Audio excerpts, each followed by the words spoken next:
Right behind me, you can see my hotel, maybe, in Parsauran. Tons of gibbons hooting this morning.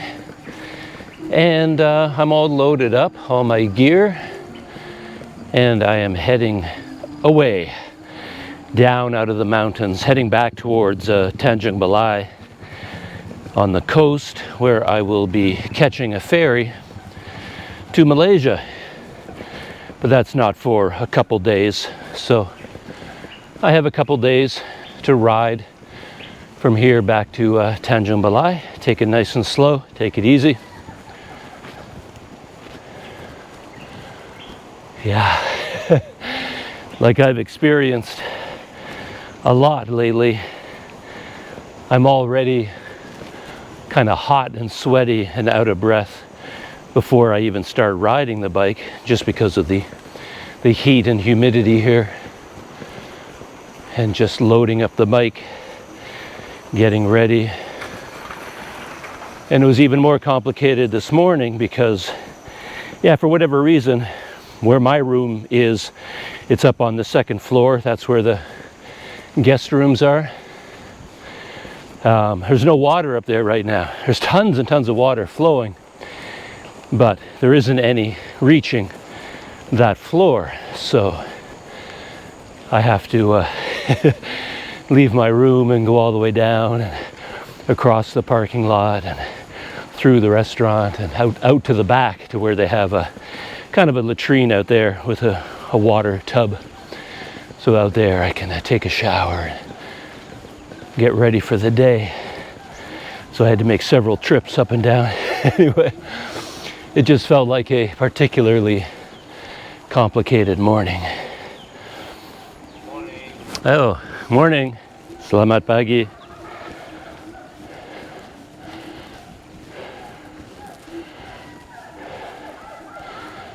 Yeah, it's been a few days since I've had all of my gear loaded onto the bike. And I can feel the difference it makes in terms of the effort it takes to go uphill, all the extra weight.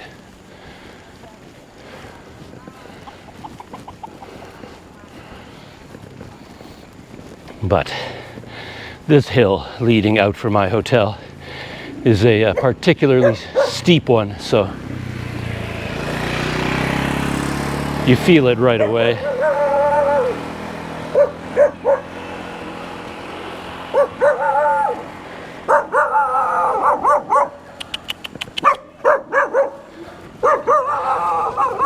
Good looking pooch, that one. Very fuzzy. Lots of golden fur, but I've never been able to make friends with it. I did most of my packing last night, of course, getting organized. But even so, it was still pretty complicated to pack up.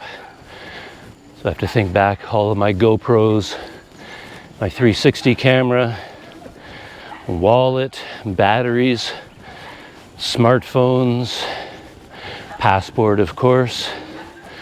The one nice thing about being out here in the countryside is they're less formal. So checking into that hotel, they don't ask anything, or any of the hotels out here. You're not going to be asked to present, at least in the cheaper hotels. They don't require a passport or deposit or filling out forms or anything. You just give them money and they give you a key. And that's it. So now that I think about it, I have no idea what time it is. Yeah, it's much later than I thought. 8:30. I've been up for hours and hours, and somehow I just couldn't get moving this morning. It just took me a long time. I also saw some heavy-duty clouds up there, so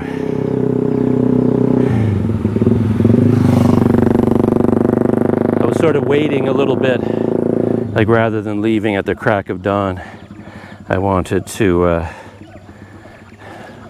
make sure it's not going to be pouring down rain, because that affects it affects how I pack and how extreme I make the waterproofing, that sort of thing. So Yeah, definitely missed this place. Really enjoyed my time here. The big things, of course, the scenery in particular, all the hikes that I've gone on in the hills here, the bike rides up the road, the waterfalls and all the swimming holes. Really gorgeous.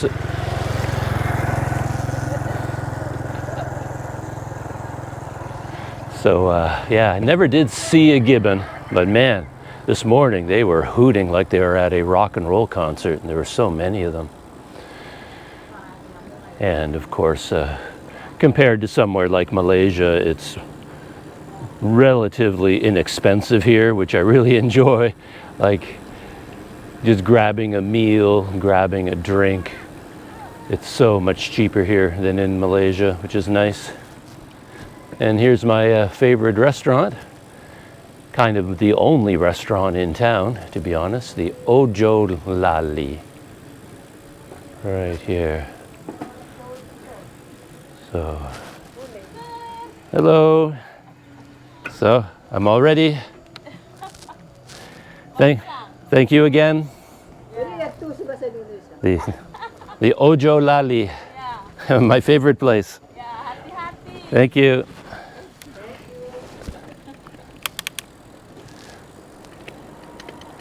Ah, that's nice. The woman who runs that place. Very welcoming, very friendly woman. Always has a big smile, which is nice. Yeah, as much as I enjoyed staying at that hotel just because of its location, it wasn't the most pleasant place. I mean, it's the only place in town. So it's not like you can go around and choose. That's pretty much it. And I think the people there are nice enough. But yeah, their style and my style, we weren't quite in sync, I guess. The people that live and work there. I don't think I was fun enough for them.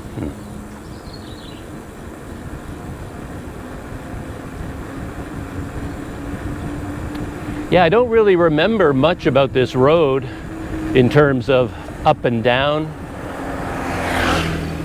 Of course, overall, I'll be going, in terms of the total for the day, the final total will be going down most of the time.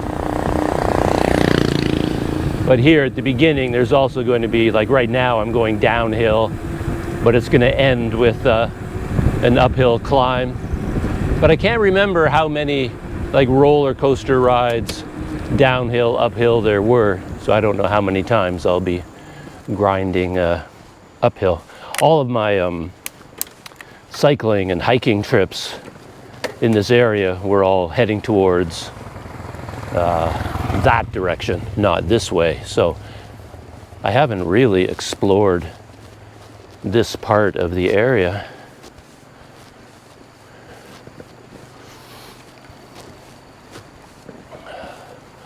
Some really high cliffs up there ahead of me. Very steep. Incredible landscape here, really something.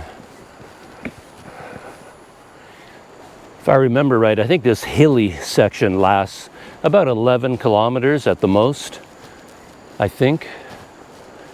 I found it pretty challenging on my way up, but back then my legs were not accustomed to this sort of riding. In the last few days, I should say, I've done a lot more outdoors hiking and cycling, so yeah, I'm more conditioned now.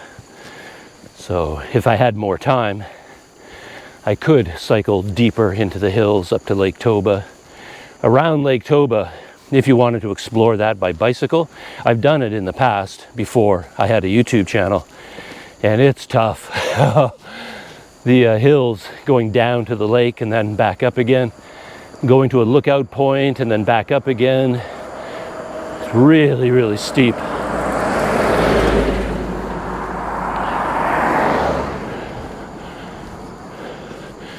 I enjoy cycling, and cycling has its advantages. I was thinking about that because it's pretty obvious to explore this area. You're better off on a motorcycle or a scooter. Cycling in these hills, it's just it's very demanding. It's too much, really. There is enjoyment in cycling, but if you make it too tough, then you start to wonder. It's like, hey, is this really the best way of getting around? And overall, to see this area, I think you're better off on a scooter. But at the same time, I was thinking, one of the advantages to cycling, and I've thought about this over the years, I've gone on, in terms of big trips, not that many in my life. Guess I've gone on enough to think of myself as a little bit experienced in long distance cycling. How many trips have I gone on? Long ones. 1, 2, 3, 4, 5, 6, 5 or 6, basically. I've gone on some shorter ones, but in terms of like multi-month tours, 5 or 6 of them. And the thing is, one of the hidden advantages of cycling is exactly what I did here. I stayed in this village. And you probably wouldn't have done that if you were on a motorcycle, because the big attraction here that pulls everybody like a magnet is Lake Toba. Everybody knows Lake Toba. For me, I didn't need to go there because I've already been there so many times. But even me on this trip, if I'd rented a scooter out of Tanjung Balai, I probably would have gone right down this entire road and then continued up all the way to Lake Toba.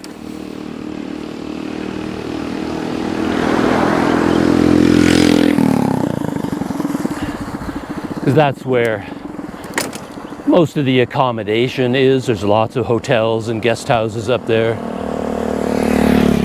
It's more designed for tourism. And that makes life a lot easier. So on a scooter, I probably would have just blasted right through that village. I wouldn't even have known there was a hotel there. And I would have continued all the way to Lake Toba. But on a bicycle, you tend to stay wherever you are when the sun goes down, or whenever you've decided you've had enough cycling for the day. So you end up, because of the nature of your form of transportation, you end up staying in little out-of-the-way places like this. And you could do that on a scooter. There's nothing stopping you. You could be on your motorcycle. Hello. And selamat pagi. And you could just stop anywhere you like. I mean, if you're coming up this road on a motorcycle, and then you stop at the side of the road, you could ask the local people, as I did, like, hey, is there any kind of accommodation here? Can you help me find a place to stay? And they will help you track something down, like what I found. But you probably wouldn't. Hello. You would just keep going until you got up to Lake Toba, where there's in the very first town, Persea, there's probably a dozen hotels on Google Maps.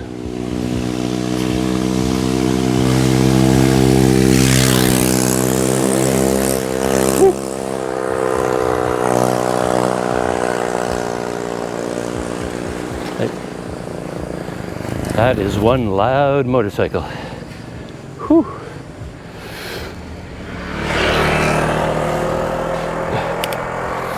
But that would be the benefit of cycling, I would say, more than anything else. Thinking back over the longer trips I've done, all the really great experiences were the result of being out in the middle of nowhere when the sun goes down. So you're in some small village in a remote part of the country, and that's where you end up staying, and it ends up being a good experience. But traveling, I haven't thought about this, even traveling by bus, you could do it. There's nothing stopping you. You could be taking a bus that goes from one city to another big city, but in the middle of the journey, you could just ask the bus driver to stop. You could grab your bag and get off the bus in this tiny village and just say, okay, this is where I'm going to spend the night. But you won't.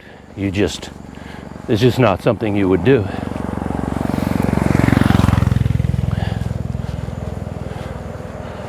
Here's a steep climb.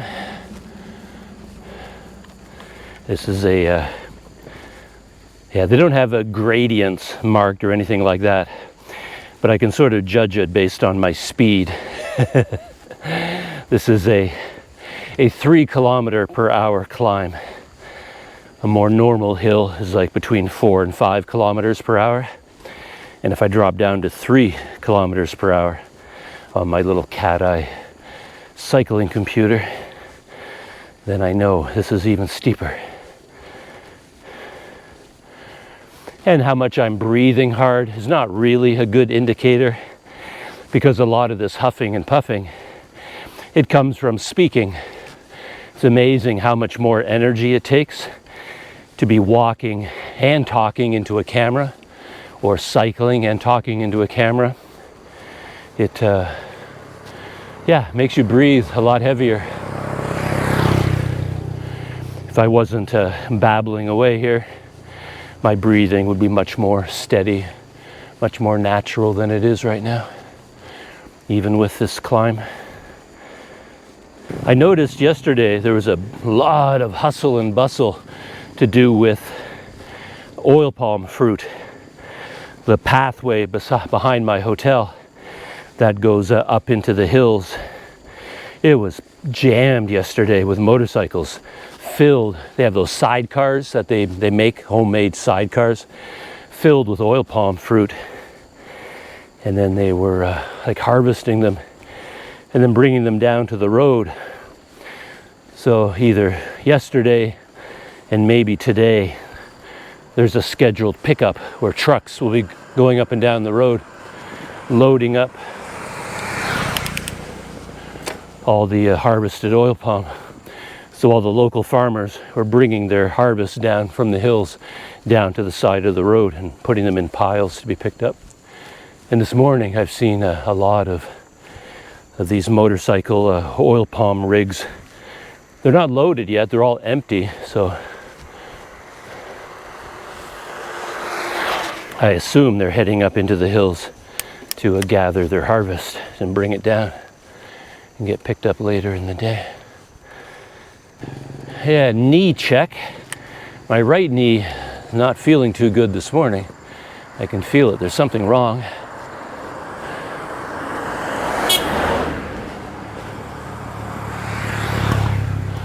It's how it was the other day in the morning. But then at some point, something in my knee snapped, and it was like something clicked into place. So I keep kind of wiggling my knee around, trying to get it into alignment. Yeah, I guess the tendons or whatever have stretched over time and they're not holding my kneecap in place properly. Something like that. So I just have to work it around until it clicks into place. Yeah, this is 0 km/h because on the cat-eye cycle computer, when you get down to this speed, it doesn't even register anymore. It's got a little magnet on the spokes, it spins around, and every revolution of the wheel triggers the computer. But I'm going so slowly right now, it's not even registering it. So according to my cycling computer, right now I'm not moving at all.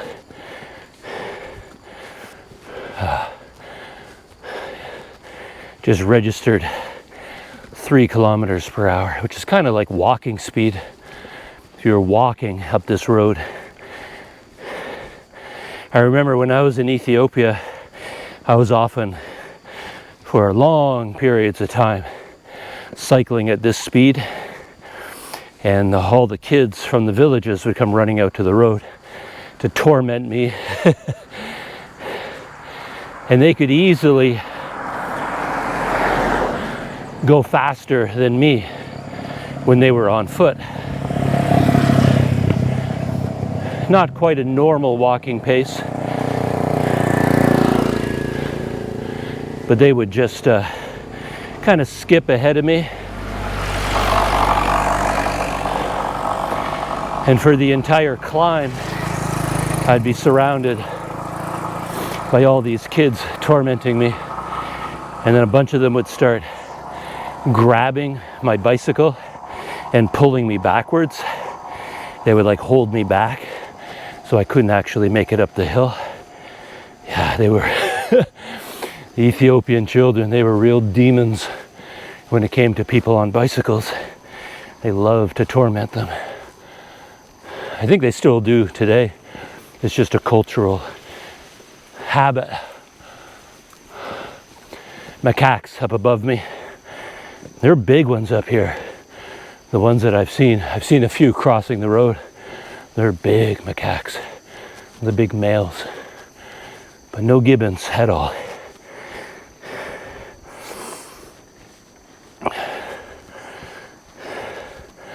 Yeah, Ethiopia back in the late 90s when I was there, that was a challenge for cycling. This is a dream by comparison. It's so much easier, and in a way, well, not as adventurous, not as exotic or exciting. Nothing can top Ethiopia from that perspective. But from just a pleasure point of view, cycling here is much more pleasurable. I remember in Ethiopia, all these long climbs, and then you're going up to the top, even where the land was relatively flat, you'd go down, down, down to a river, and at the river there would be a village. And when I go through the village, I'd pick up all the kids to chase me and torment me, but I would also pick up a flock of flies. Like, the flies were almost as big a torment as the kids, and I get this cloud of flies just with me. And then when I was cycling uphill at 3 kilometers an hour, 4 kilometers an hour, the flies would keep up with me easily, so they would just stay with me the whole time. It just drove me crazy. I ended up buying a pair of welding glasses, like at a little hardware shop in a village, because I didn't have any. I don't think I even had sunglasses at the time, but I bought these clear plastic like safety goggles, and I wore those just to keep the flies out of my eyes. And then I bought a hat, but I used the hat to sew onto it a dish towel or something, some kind of a towel that I had. So I was sort of like Lawrence of Arabia, designing my own flowing garb that covered my entire head and my neck and my ears, because the flies would get into my ears. Just drove me insane. So I had to design my own fly hazmat suit. But then the flies would stay with me all the way to the top of the hill. But then as soon as I got to the top of the hill and I could go down the other side, I could pick up some speed and I could outdistance the kids and the flies. I would lose them both.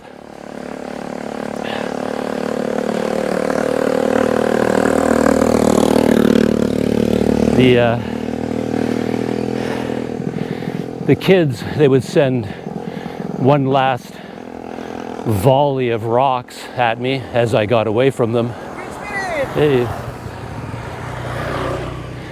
But the flies couldn't do that. They would all just, as I picked up speed and the wind would flow by my head, the flies would disappear. And it would be glorious for a little while, just going downhill. But eventually, of course, I got to the next river, because the hill is going down to another river, and there's another village. And in a very short amount of time, I I picked up all the kids from that village and all the flies from that village, and then I'd be doing another uphill climb. It was just really something else. You know, luckily, Ethiopia, in terms of the culture, the people, the geography, the economics of daily life, is probably one of the most fascinating countries in the world. So all of that made up for the physical difficulty of cycling there.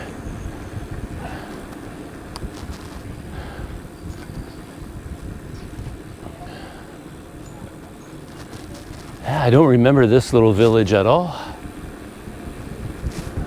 On my way up,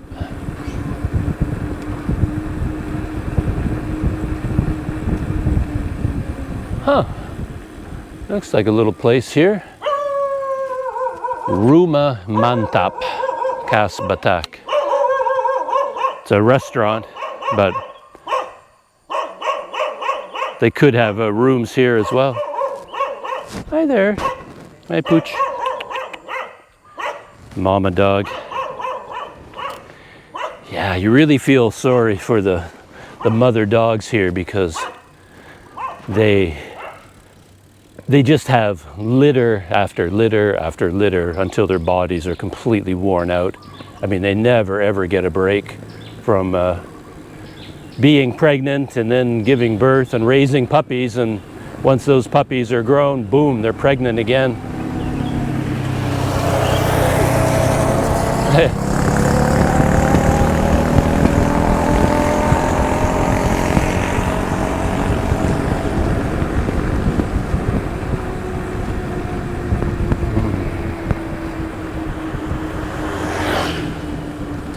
And I might have come up with a new system for keeping my Rode Wireless Go receiver attached. And believe it or not, it involves a rubber band. It's so crazy that you buy some of the best technology on the planet, something like, you know, a state-of-the-art action camera, the GoPro Hero 12 and the Media Mod and the Rode Wireless Go microphone system.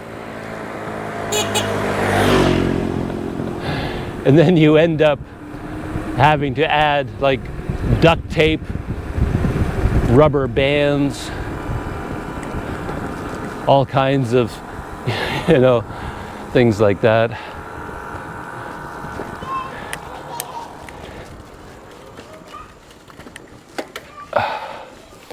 So here I've got one of the best microphones money can buy, but in order to hold it in place, I'm using a rubber band that I got off my takeaway dinner from yesterday. So far, well, I'm not on a bumpy road, so I can't really tell yet, but seems to be working okay. Yeah, all my batteries are shot. They're all going to have to be replaced. They've swollen so much, my GoPro batteries. You can't get them out anymore. So I'm basically destroying all the batteries and my cameras by forcing them in and trying to dig them out again. Lately, I haven't even been trying to take them out. I've been recording less video deliberately so that I use less battery power. So that what I do is I leave the battery in the camera all the time. So instead of removing the battery to charge it, I just plug the USB-C cable directly into the camera, and I charge the battery inside the camera.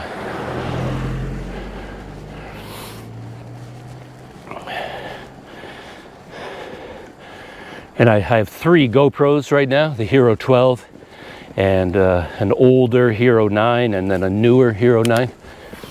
And now I have 1 battery in each of them, and I just leave the battery inside and charge each camera up with a USB-C cable one at a time with the battery inside the camera. Just a lot easier than trying to get the battery out.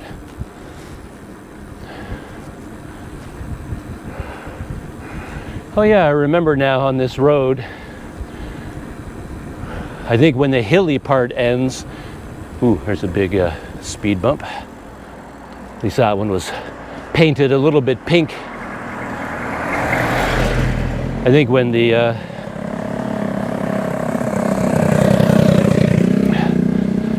road reaches a flat area, then the road becomes much rougher. A lot of broken concrete and potholes, so now you have to weave in and out of all the holes. A lot of bumps. Yeah, up here you got all the new pavement, which is really nice. And I never cease to be amazed at dogs that still go to sleep on the road. Like there's one right in front of me there, just taking a nap right in the middle of the road. And I don't know, man.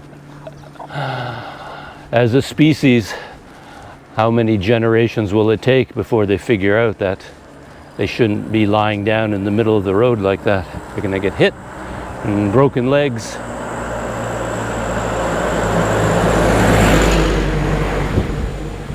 But I guess the warm and dry pavement feels really nice. Over the years, I've heard a lot of cyclists talk about how they hate backtracking. Like once they've gone over a road, they never want to go back on that road again. It feels like waste of time. But I really enjoy backtracking because you get to see the same places a second time, and you see them. I mean, you see new things in the same area, but you also get to revisit landmarks. I was just thinking of that because right there's this church. The day that I rode up here, it was so brutally hot, and I took like an hour nap in that area. Like there's a balcony, but there's a roof and a bench in there, and I was in there for about an hour, just lying on the bench to get out of the sun. But yeah, I don't know, just seeing that seeing that church again, it's just kind of nice. I remember that moment. Something else I've noticed over the years is how quickly you miss a really out of the way, somewhat remote place that you've been visiting. Because I woke up in that village where I've been staying. I loved it there so much. And coming down out of the hills, very quickly you see more and more civilization. So I just passed by a big shop, more like not a supermarket, but a larger grocery store than a side, place that sells one bag of chips and one bag of Sprite or one bottle of Sprite. And I passed by a smartphone shop, and suddenly a lot more businesses. And yeah, I mean, I'm nowhere near a town yet, and already I miss that remote area where I was. It's like being surrounded by so many shops and businesses and so many more people. Yeah, you quickly, much quicker than you'd think, you find yourself away from that remote area, and yeah, you really miss it. Look at that, even an ATM and a laundromat. Well, not an ATM per se, a bank. I don't know why I called it an ATM. That's a bank. Might have had an ATM, I don't know.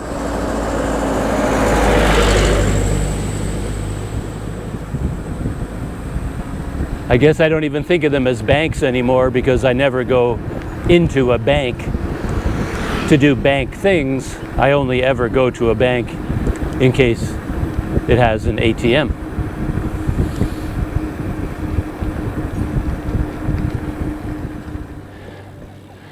And somewhere up ahead, not too far away, I should come across the place where I stopped for lunch on my way up. was an interesting lunch there, right across from a school where they were, I think, preparing for Independence Day, a program put on by the students, marching and singing and dancing, all kinds of student activities.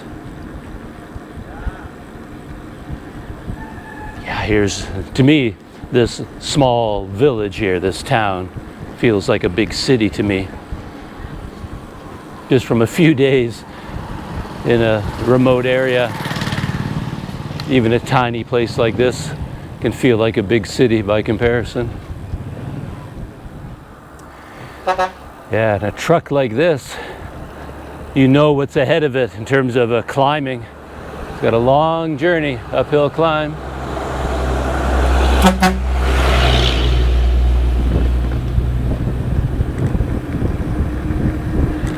That engine is going to have a real workout by the time it gets, probably heading up to Lake Toba, to Balige. I think Balige is the biggest city by far in that area. It's probably where a lot of these trucks are going, carrying their goods.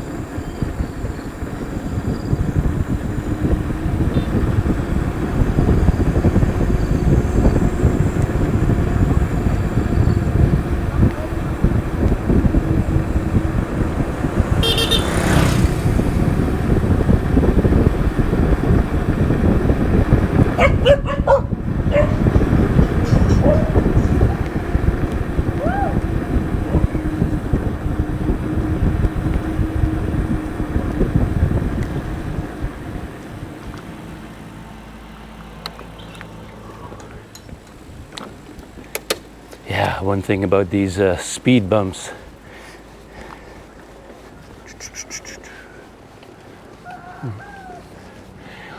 you don't get to take advantage of all your accumulated speed like when you're going downhill.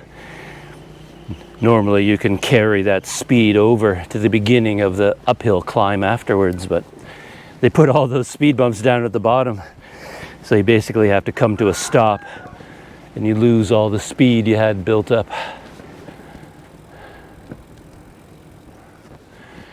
There's a cliff up ahead. That might signal the end of the mountainous area. Yeah, and right on cue, here's where the road falls apart. And you get all these bumpy sections that I talked about. So that really slows you down too.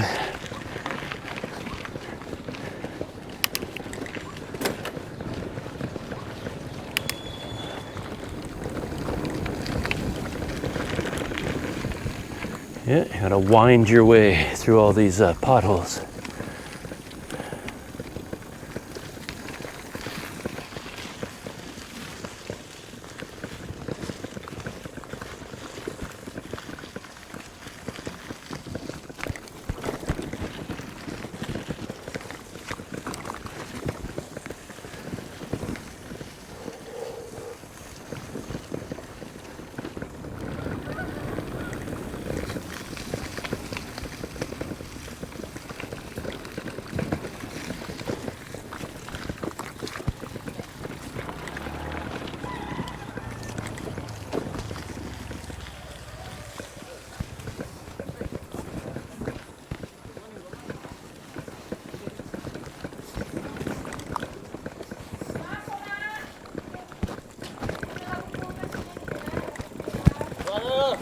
Hello.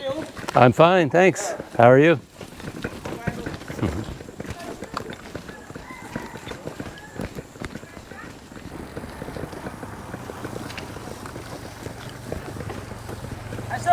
Hi.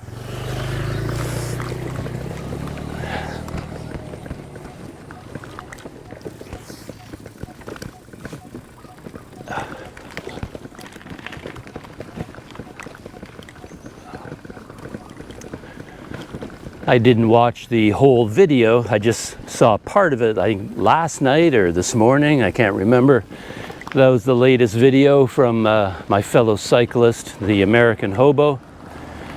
And in this latest video, he went to Singapore for one day. And according to the thumbnail anyway, he was successful. He went to Singapore basically just to cross the border so that he could return, like go back into Malaysia and restart his visa process and start over with a new 90-day visa, basically. So I think his visa was down to like 1 month remaining. So he decided, since he was right beside the border, to take just a day trip. He didn't even spend the night in Singapore. He just crossed over, wandered around Singapore, looked at the Marina Bay Sands, which of course you have to do, and then hopped on the bus back to Johor Bahru. Got an ambulance coming through this section. I'll let them go past.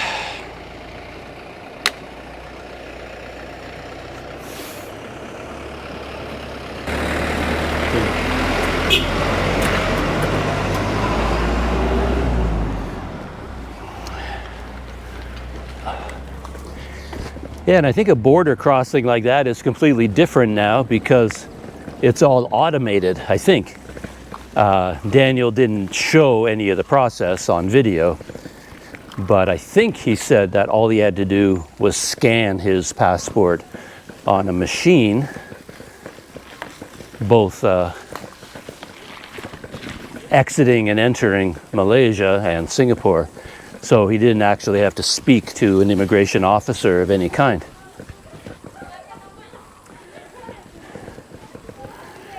I was wondering about that though, because my understanding was that if you entered the country with like going through an immigration officer and getting a stamp in your passport, you had to exit the same way. Hello, how are you? And he came in overland from Thailand, and I'm pretty sure he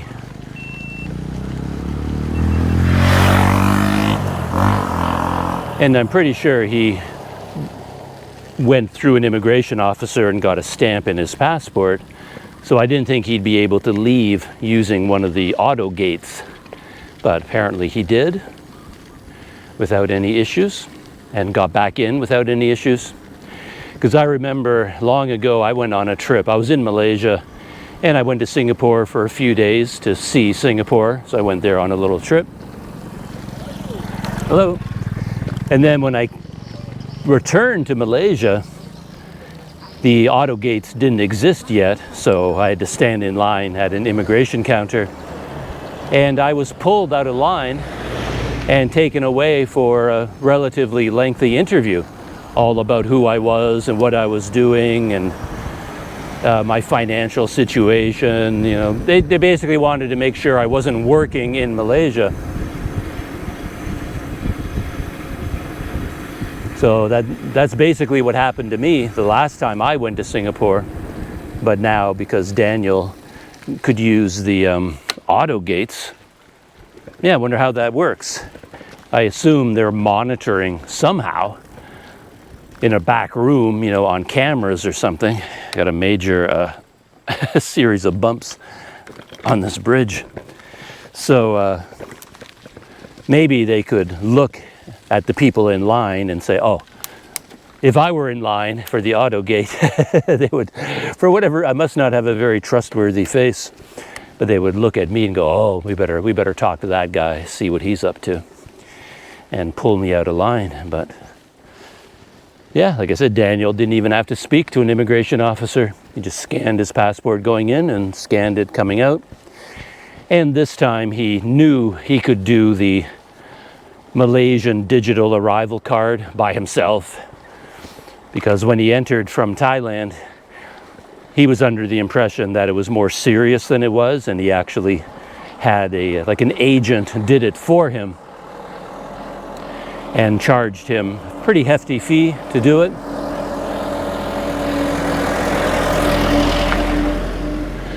But a lot of people, including me, spoke to him about that in private messages and YouTube comments, just saying, yeah, you don't need help to do the arrival card.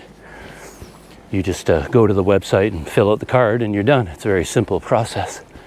So he did it on his own this time. Same thing for Singapore. And worked out really well, I guess. And he's back in Malaysia now with a fresh 90-day entry stamp, though a digital one now.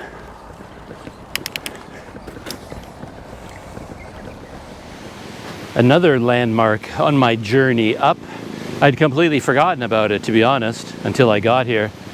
I noticed kind of a river over here with a water park, and then I remembered, oh yeah, there was this bridge over here. So a pedestrian bridge that I walked across on my way up. So this is the mighty Asahan River downstream.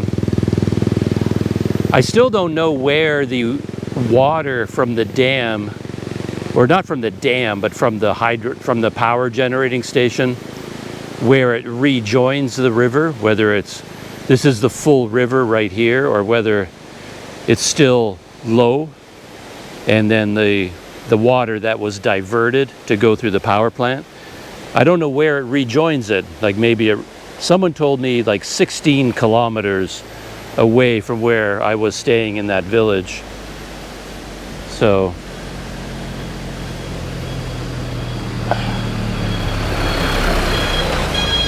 and this is only like 10 or 11 kilometers away. Wow, beautiful spot.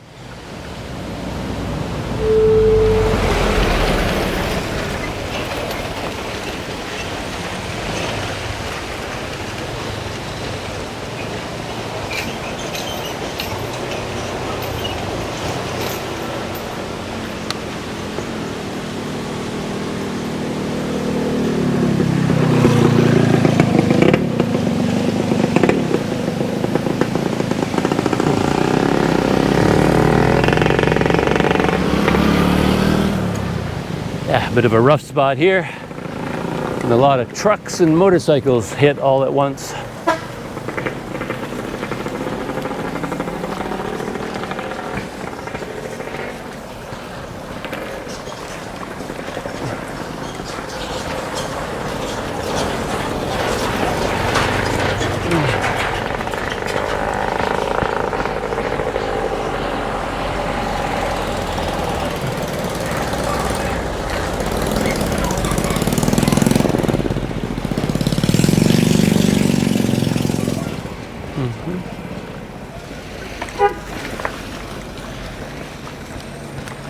And here's the bridge. Thought, well, since I'm passing by, I might as well take a second look at it. Yeah, here it is. Very cool bridge. When I was here last time, a couple of motorcycles came across it because there's oil palm plantations on the other side.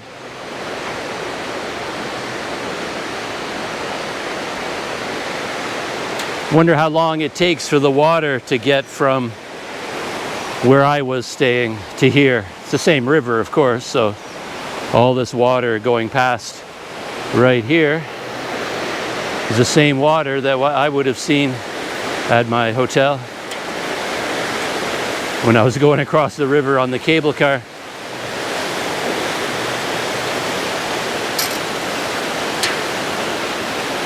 Yeah, again, gorgeous place. Really stunning. Look at that river.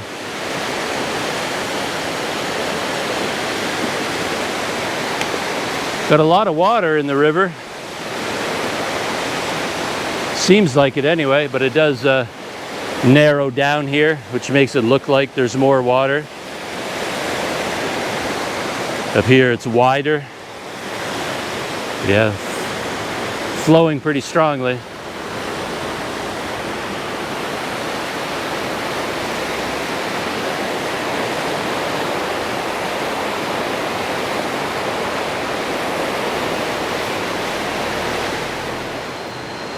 This probably would have been a nice place to spend the night, now that I think about it.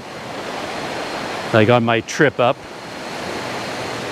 considering how much climbing there is from this point on, it would have been nice to break the trip here. Assuming, yeah, I don't know if there's any rooms here at all. I didn't see any kind of lodging or guest house, but sure would have been a beautiful place to spend a couple of days. I'm sure across the river here, there'd be a trail heading up into the hills, maybe some hiking up into those cliffs there. Failing that, well, you've got this beautiful spot right by the river. If you like camping, it'd be a little bit dangerous to put your tent in here. If there was a flash flood, of course, this whole area would be filled with water, so probably not the wisest place to put a tent. But if you spoke to the family, they would probably let you put a tent over here or something.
I was thinking a bit about that though. I've never been really fond of camping out when on a bike trip. It's just too much. It's like you're cycling all day, so you're tired, you're hot, you're sweaty, you're hungry, you're thirsty, and then spending the night in a tent. Plus, once you set up the tent, it's like you're isolated, you're stuck at that spot. Like your entire day seems to consist of looking for a camping spot, then staying in your camping spot, and then leaving your camping spot. I find it's a lot nicer to stay in a hotel because then you can dump all your gear and then go out exploring. You can go out, look around, you can have experiences, check out some restaurants, things like that. But when you're camping, you're basically stuck at your tent the whole time. So, but yeah, just physically as well, the effort of just being in a tent it's tough after a day of cycling. Well, this is definitely a 0 kilometers per hour climb.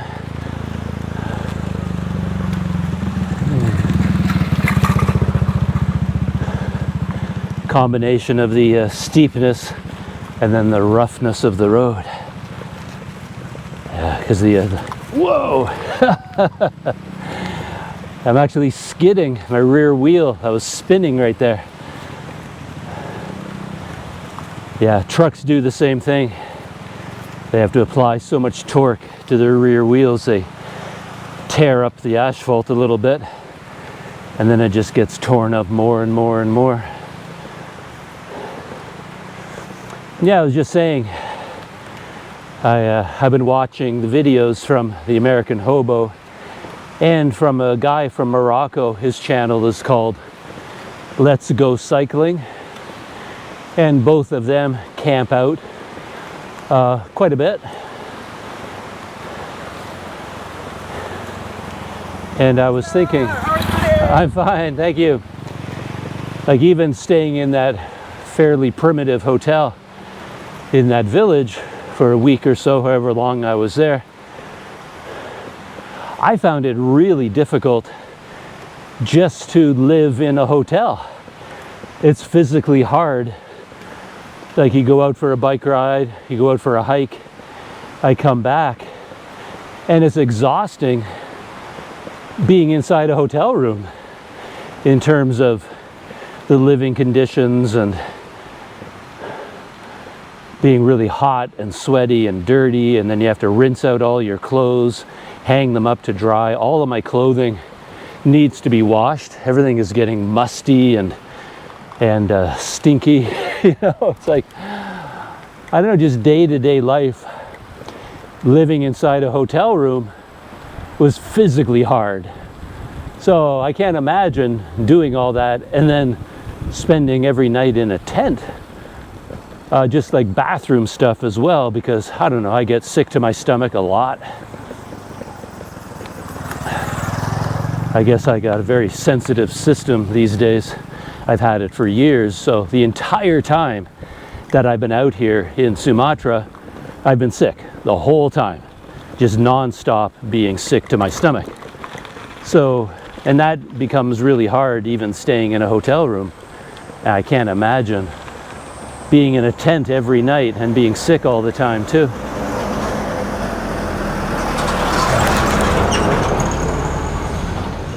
So I guess what I'm saying is like, yeah, hats off to Daniel, and still can't remember, I can't figure out the guy's name from Let's Go Cycling.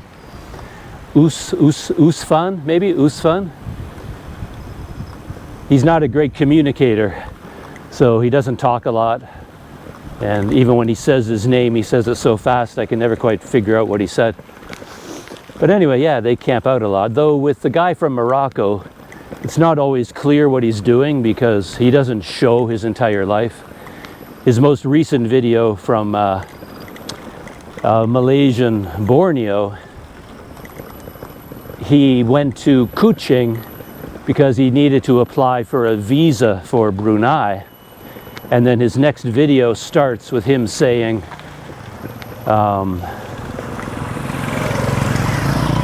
so I've been here in Kuching for 7 nights now. And he showed none of it. So he was in Kuching, staying in a hotel for 7 nights, like 8 days, 7 nights. But he didn't show any of that on video. He only starts recording video when he gets back on his bike and he's cycling and camping. So when you watch all his videos, you do get the impression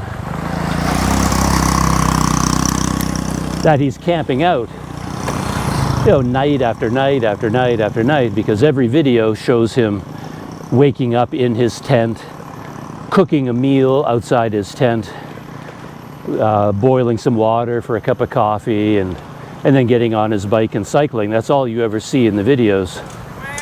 Hello. But if you pay attention, then you hear the little sentences like, oh, I just spent 7 nights in Kuching. So he spent 7 nights in a hotel, and before that he would be 3 nights in another hotel in a city, 5 nights here, but he never documents any of that on video. So the video is a little bit of an illusion in terms of how tough his lifestyle is, because he only shows the nights when he stays in his tent. He never shows anything when he's in a city, like going out to eat or meeting people or like doing anything. He never shows any of it. Hello.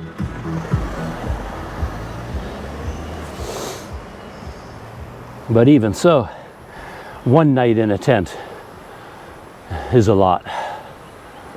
And even packing up and unpacking, because he loads everything on his bike. He has 4 pannier bags and then a big duffel bag for all his camping gear and then other bags, and everything gets loaded onto his bike. And then when he shows himself camping, sometimes he's even cooking a full meal over a campfire. And I know from experience, when you do that, your pots and pans just become black with soot, like black, coated in soot. And when you pack that away in your pannier bags, hello, you can just make everything dirty. It's such a hassle. Like using a camp stove with gas, that's one thing. But cooking over an open wooden fire, oh, I find that, if I had to do that, I just wouldn't bother eating. I'd just go the night and day without any food, because it's so much trouble to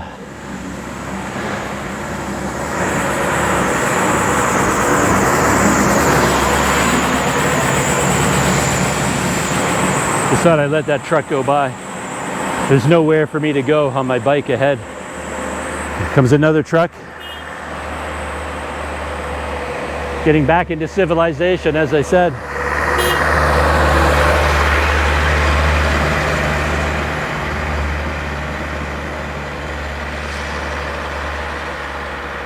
Whew. That truck is burning through its oil. Getting up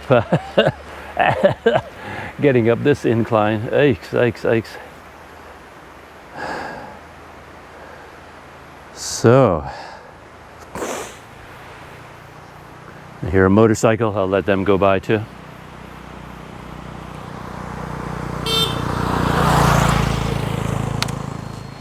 I felt a little bit bad. There was a man back at where that bridge was, and he was sitting there having a cup of hot sweet tea. I think he was sitting with a couple other men. And then he called out to me in English and invited me over to join them. But I begged off, saying I've got a long ways to go. I have to keep pedaling. But the main reason I didn't join them was simply because of the relative monotony of the conversation I know we would have. Because he would just ask me the same questions that everybody does. Hello.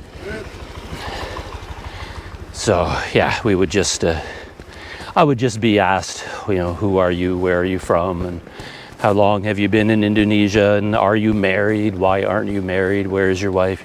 And it's the same conversation I have every single time. And sometimes I'm just not in the mood, so I wouldn't have minded sitting down and taking a break with a cup of sweet hot tea, but I wasn't in the mood for the explain my entire life conversation. Yeah, the videos from Let's Go Cycling are sort of an interesting look into the world of YouTube in a way. Like YouTube videos and then YouTube comments, things like that. Because he had a recent experience where he crossed over from Indonesian Borneo, Kalimantan, over into Sarawak.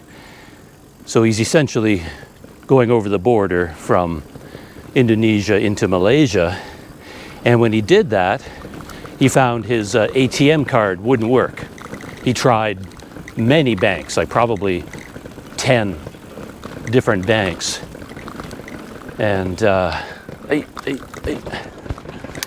and he couldn't get any money.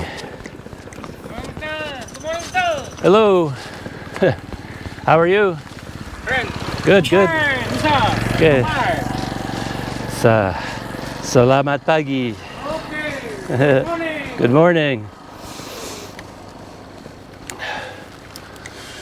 But yeah, of course, one thing about that is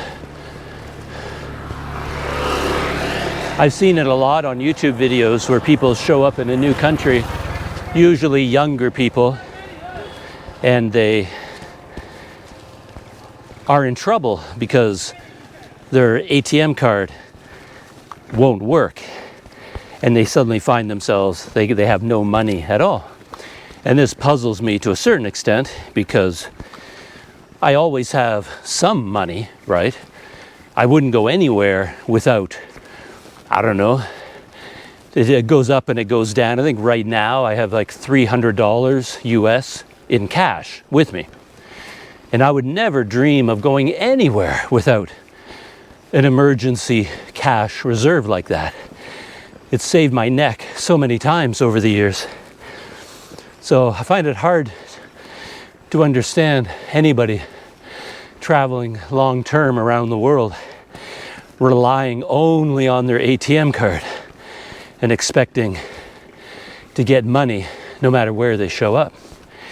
So yeah, it always seems odd to me. Like, tuck away, $100 in US bills, and then you're not going to be stuck like that. But I see it over and over. People just don't carry any cash with them. They should always have a little bit for emergencies. But then he was now stuck without any money, so he couldn't get food or water.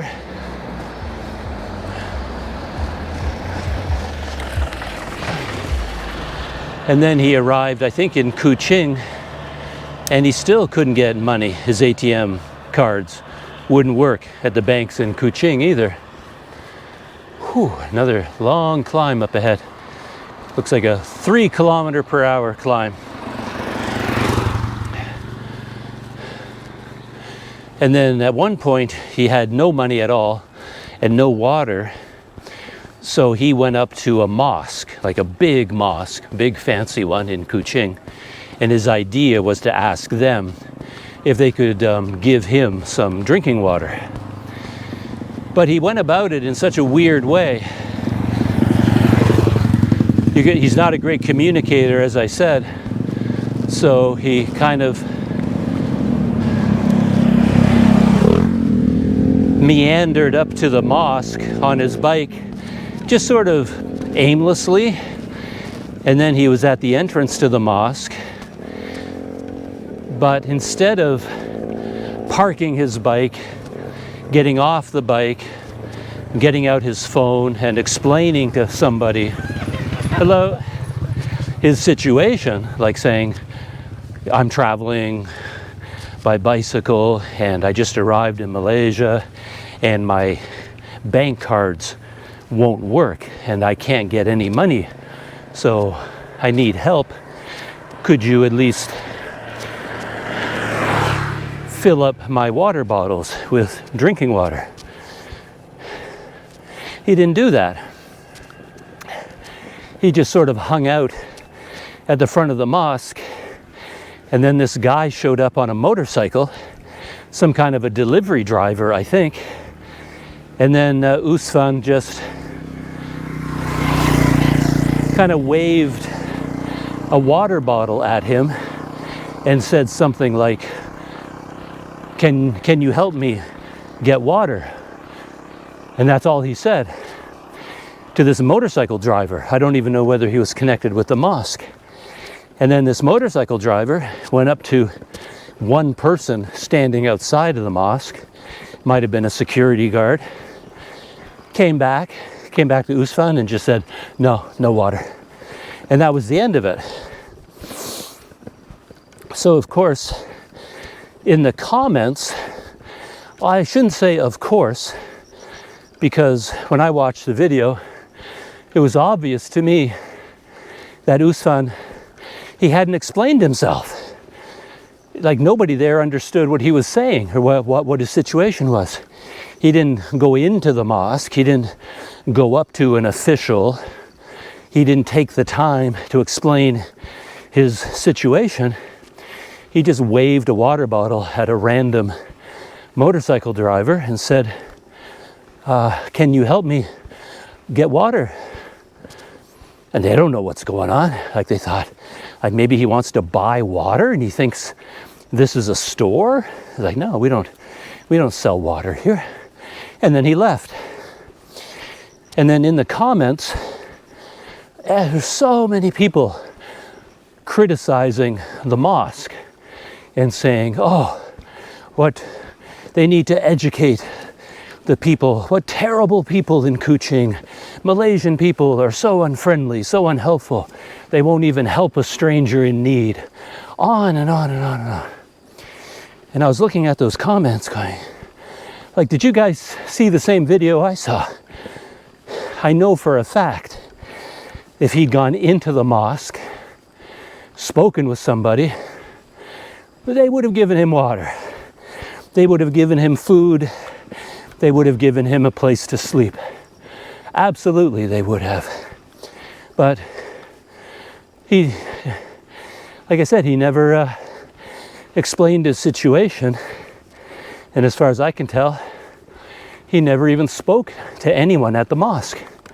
So it's kind of crazy that all these people were coming down so hard on this mosque, accusing them of not offering hospitality to strangers. But it was all Usfan's fault.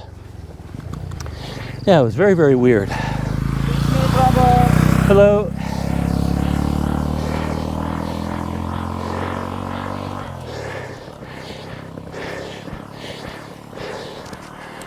And then I find his videos even more frustrating from my point of view because he never explains anything. Because he had a whole video about how his bank cards weren't working and he had no water and no food and he was in big trouble. And then the very next video where he's like 7 days later, after 7 days in Kuching, he just says something like, problem is fixed, I have money now, and that's it. And he never explains what the problem was with his bank card or how he fixed it. Like nothing at all. He made such a huge deal about his bank cards not working, and then he never actually talked on video about what happened in the end. How did he fix the problem? Yeah, it's crazy. And me, I'm always so interested in logistics and things like that. And even his visa, I know he got a 30-day visa extension, but I even asked him in a comment, like, where did you get your extension? Like, what immigration office did you visit? Because everybody has to have their picture taken now. You apply online and you pay online, but then you have to go to an immigration office. So I was curious, where did you go? And he never replies.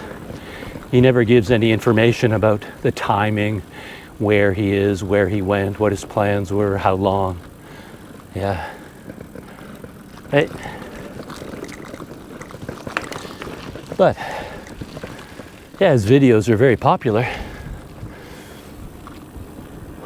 Very enjoyable, I guess. A lot of people like them. Good morning.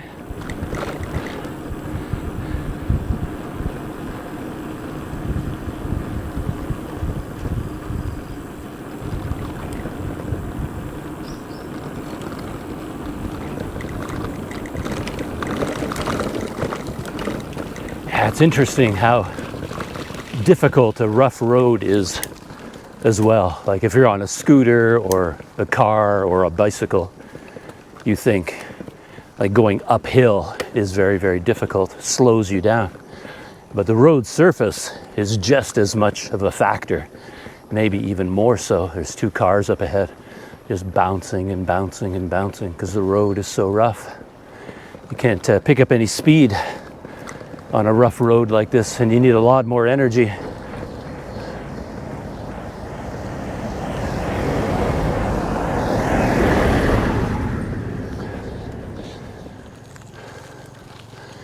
Another 0 kilometers an hour hill. Going so slow, my cycling computer can't even register it.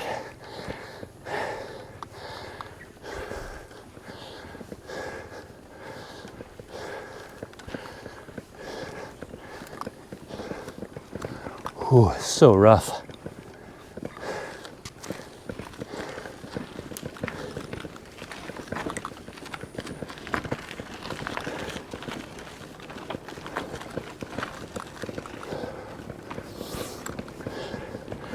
There's a motorcycle coming up behind me. Better get out of the way.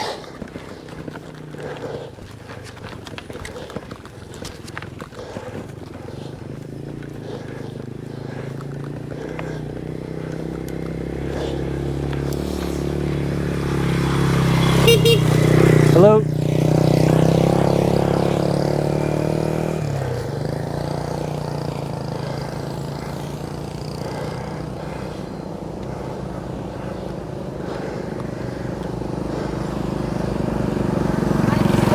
Hello.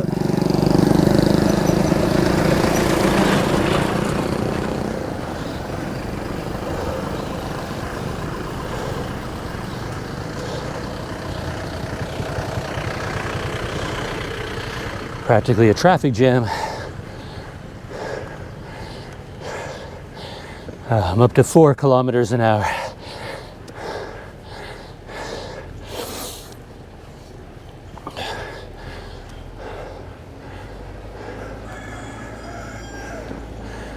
Big truck coming up behind me. There's not much room here. I better stop.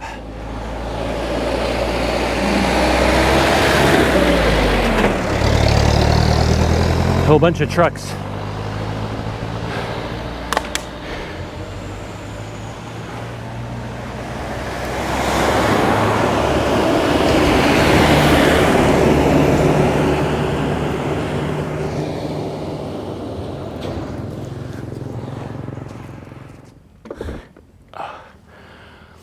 I just realized I haven't been taking any pictures again. I totally forgot.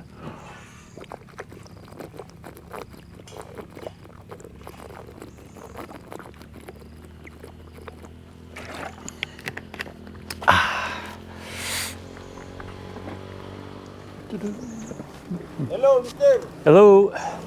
How are you? Hello. Good. Dari mana? Saya dari Canada. Canada, okay.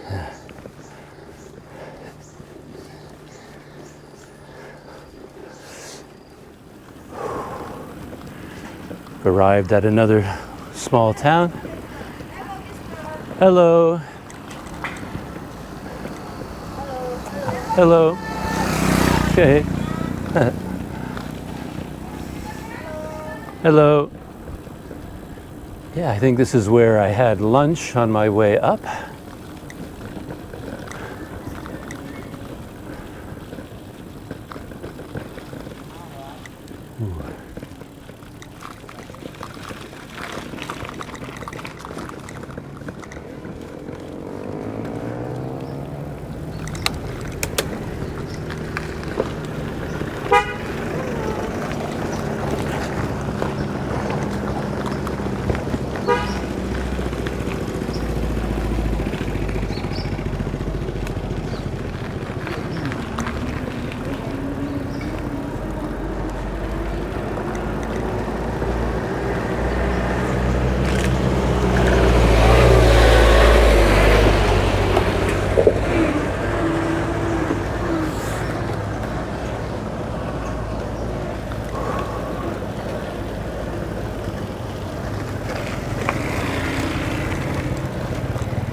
off-road.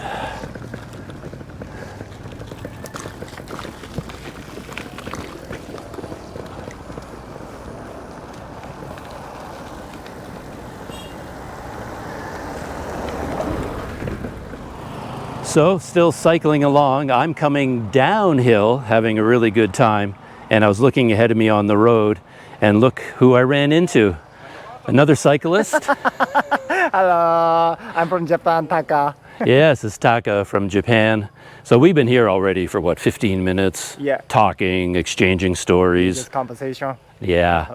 And Taka, so you just arrived in Sumatra recently. Yeah, just like 5 days ago or a week ago, something from Dumai, From Dumai. Yeah. So you took the ferry from Malacca, Malacca. Malaysia.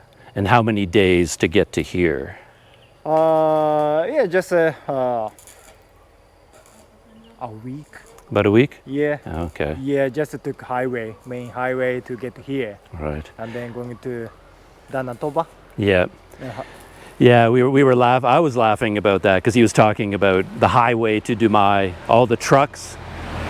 Because I've had that experience as well. Yeah, just brutal. Awful. Yeah, a road like this is amazing, right? By Yeah, comparison, this is very quiet. and it's going to get more and more and more quiet Cool. the higher you get. True. You know, getting up there. So it's Yeah. going to be very cool. Yeah.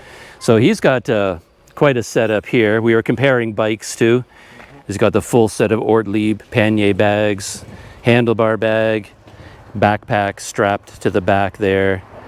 And yeah, very, very cool. How long have you had this rig, this bicycle, and this setup?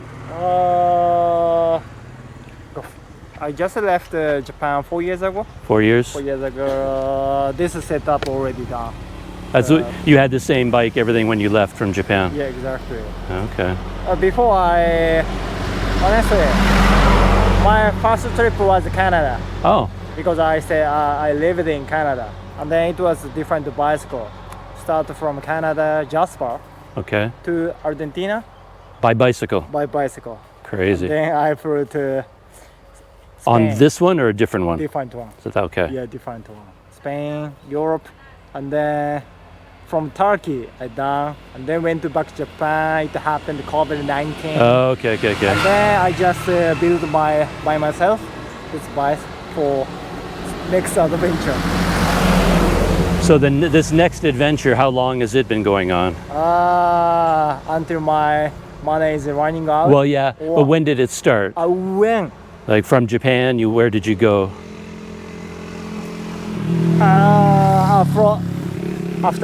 After Japan. Yeah. Sorry. When you put this bike together? Australia. Australia first, okay. Australia, yeah. Australia, New Zealand. I stay 1 year each. Oh, wow. Yeah, traveling and making money for South Asia trip. Okay. And then from there, where did you fly into in Southeast Asia? Bangkok. Bangkok. Start Bangkok. Nearly went to Laos border, and then went down to get to Malaysia. Went to Singapore. Came back to Malaysia. Indonesia. Okay. And you're also a YouTuber. Yeah, I don't have enough subscribers. Okay. How many videos do you post? How frequently do you post your videos? Once a week. Once a week? Once a week I update on Thursday. How long are your videos? You mean the minutes or something? Yeah. 10 minutes, 15 minutes. Oh, okay. Yeah, 10 to 20 minutes. Yeah. Does every video have drone footage? No, I don't think so. Oh. Yeah. Oh, okay. It's still recording. Yeah. Yeah, maybe. Yeah, 10 to 20 minutes. But okay. Doesn't have some video has drone because drone is kind of annoying to fly everywhere. Right. Okay. Yeah. So just use special place to very huge space for flying a drone, just for in case for safer. Right. Okay. Yeah. So I'll put the name of your YouTube channel in the description, but what is the name of your channel? But it's in Japanese though. Yeah, the in name Japanese. is Japanese. Taka bicycle nomad is the old one. Oh. And the new one, Taka with Kanya traveling around the world. It's something like that. Okay. Something like that. It's hard to. I'll just put the link in there. Yeah, please. Thank you so much. right. I appreciate it. All right. All right. Thank you, Taka. Yeah, Taka. Nice. Taka? Okay. Yeah. Yeah, I was actually, when I first ran into Taka, I was saying that in all the trips I've taken on a bike, the most remote place I've ever been in whatever country, I think no one has ever been there before, I always run into someone from Japan. Every time. But yeah, the Japanese, you're not known, I don't think, as like world travelers, like real adventurers. But in my experience, the Japanese really are. Yeah. I run into Japanese cyclists in particular all over the world. Oh yeah, thank you so much. Yeah, it's pretty crazy. It's a very crazy country. And you know what you're doing, because I mean, I would think someone who has been to as many places as you, traveling as long as you have, there's no way you should look this good. Like, you look so healthy, you look happy. Yeah, I think so too. You look clean. I mean, it's amazing. I don't know how you do it. Yeah, because I just addicted to bicycle trip. Yeah, bicycle adventure or journey is amazing. Yeah, but it wears people out. Most people don't look as good as you. I got to tell you that. Really? I mean, I've been on this road just for what, a week and a half, and I'm a wreck. And look at this guy. He's been all over the world, and he looks like he just left home. Yeah, because So I don't know, man. maybe because I'm from Tokyo. Yeah, I don't know. Must be. I don't know what it is. Must be smarter way or something. Yeah. Very beautiful. I don't think so. Yeah, I just took shower before. Okay, Yeah. maybe. Yeah, last Taka, night. he's been staying in a lot of mosques, both in Malaysia and Indonesia, and we were chatting about that. So it's a very interesting thing to do. Maybe that's why I'm clean. Yeah, maybe. No, I can't compare with someone clean or dirty. So I don't know. Yeah, one last look at this rig. Look at that. That's incredible. Love it. Anyway, thanks, Taka, for talking with me. Thank you so much too. Yeah, and good luck on the rest of your trip. Yeah, thanks so much. And there goes Taka. Isn't that amazing? Whoa. Huh. Yeah, as I said, I ran into Japanese adventurers all over the world, and they're always extreme in ways that you wouldn't expect. Like hardcore travelers that do things that other people just don't do. And yeah, you wouldn't expect that. But yeah, especially for a Japanese cyclist. Yeah, I was just watching him cycle away, and from behind, I could see his whole bike kind of wobbling from side to side, like bending. The whole frame was bending. And I was thinking about that because as two cyclists, of course, we were talking shop a little bit, and I think my GoPro is off balance a little bit. I'm using a bicycle trailer right now, and most cyclists don't. There's this idea that Taka even said it. He saw that I was using a trailer, and he said, "Isn't it much more difficult to pull the trailer uphill?" And this is a general idea that people have. They see the trailer and they think, wow, that must be so difficult to pull the trailer up a steep hill. And yet, and common sense for some reason makes you think that. And yet, according to physics, it doesn't make any difference. So if I did a lot of research into this, and I did it again actually just a couple of weeks ago, I think. I may even have talked about this already too, where let's say there's 60 pounds of gear, just to pick a number out of the air, 60 pounds of gear in my trailer. I'm pulling 60 pounds of gear up the hill using the force of my legs. And that takes a certain amount of energy. But if you take those 60 pounds and put it all on the bicycle frame and then go up the hill, you're using the same amount of energy. You're carrying 60 pounds of gear up the hill. And whether it's in a trailer or on my front rack, on the rear rack, on the bicycle, I mean, technically it doesn't make any difference because the weight is the same. The only difference is perhaps rolling resistance, because my trailer has 2 wheels. So you've got 2 more wheels putting rubber on the road, friction, and the rolling resistance of the wheels themselves. So that's one possible difference. But then again, when they do the math, I was working with various AIs to sort of figure this topic out. And then the AIs were doing the math for me. And I was asking, does it take more energy if the weight is in a trailer behind your bicycle or loaded onto your bicycle? And all the various AIs did the math, and they all concluded, no, there's really no difference. The only difference is rolling resistance and the extra weight of the trailer.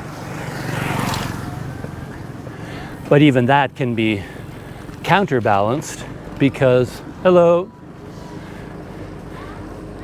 because if you have all these pannier bags on your bike,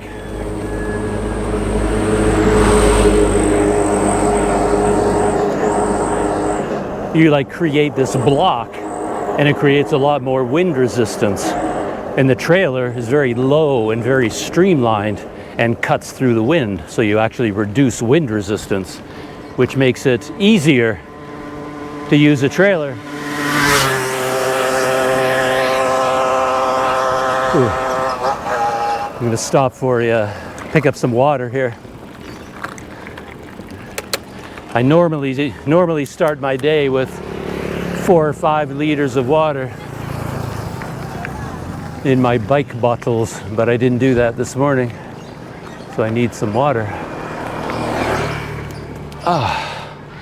So anyway, I was just chatting with Taka, because he said the same thing. As soon as he saw my bike, he looked at the trailer and he's like, ugh, why are you using a trailer? It's so much harder to pull the trailer. And then I basically gave him the spiel about, no, it is the same amount of energy.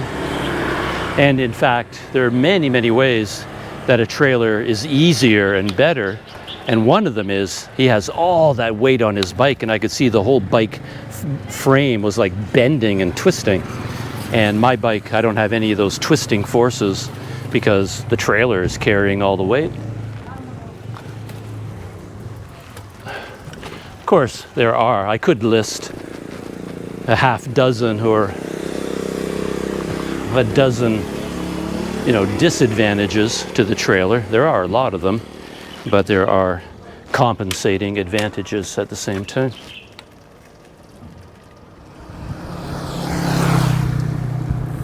Some of the advantages of the bicycle trailer aren't apparent, like totally obvious right out of the gate. You almost have to use one or do a little bit of bike touring both ways, which I've done. I've gone bike touring using a full set of pannier bags like Taka, and I've done it using a trailer called Beast of Burden, made in the United States. It's a single wheel, more of a mountain biking kind of trailer. And then I've done a little bit here in Sumatra using this trailer. And this one is a radical design Cyclone 4 trekking trailer. Has a completely different design to the Bob. But one of the advantages is you kind of have to look at the alternatives. And when you look at Taka's setup, he's using the standard set of Relive pannier bags, the waterproof bags. And then he has 2 pannier bags on the back, like I do. And then he has a backpack, quite a large one, serving almost like a duffel bag for all his camping gear. And that's how most cycle tourists do it. And that duffel bag sits on the rear rack sideways, so it's on top of the pannier bags. And the thing about that setup is it basically blocks access to whatever's in your pannier bags, because the duffel bag is sitting on top of them, and those Ortlieb pannier bags are sealed from the top. You roll them down and you seal them, and then there's just everything you put in those bags is completely inaccessible throughout the day, because you've got another giant bag sitting on top of them, and there are no pockets, no compartments, anything like that. And when you use a trailer, all of your camping equipment, in unused camping equipment in my case, it just all goes in the trailer, and it doesn't sit on top of your other bags. And because all of your gear is in the trailer, and none of the heavy weight is on your bike, your bicycle feels much lighter and more nimble. Like when you're trying to drive a fully loaded touring bicycle, it's like trying to ride a tank. It's so hard to move the front wheel to steer. It's just top heavy and wants to fall over. It actually takes a lot of muscle power to steer the bike and hold the front wheel straight.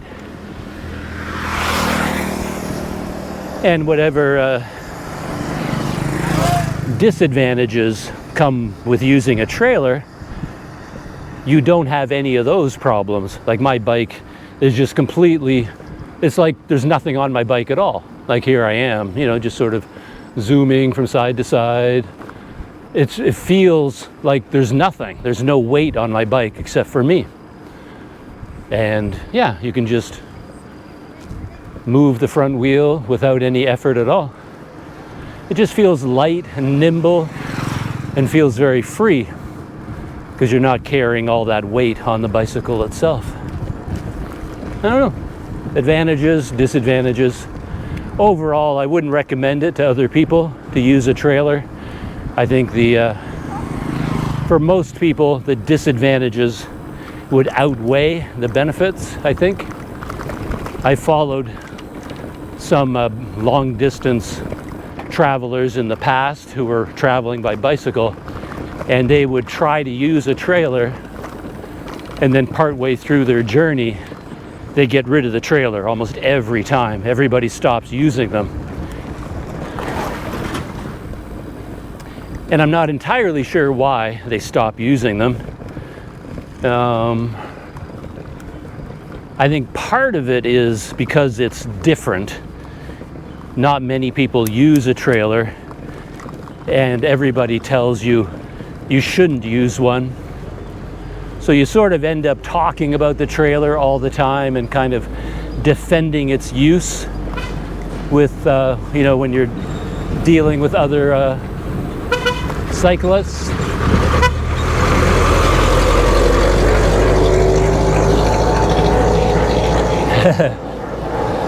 That truck was closer than I expected. I thought I could make it through that bumpy section and get out of his way. Ooh, man, he really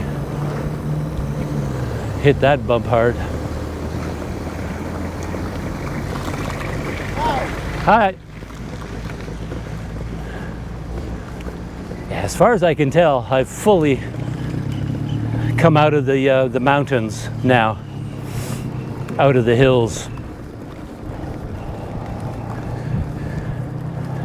From here, it should be relatively flat the rest of the way.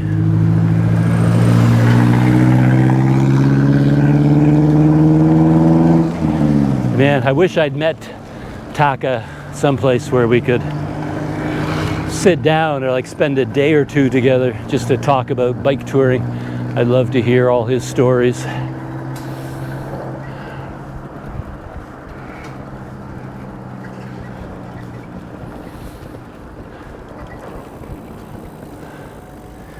I just saw a guy cutting oil palm. I think I'm going to turn around and see if I can take a closer look at what he's doing. Gotta wait until all these motorbikes go by. Hello.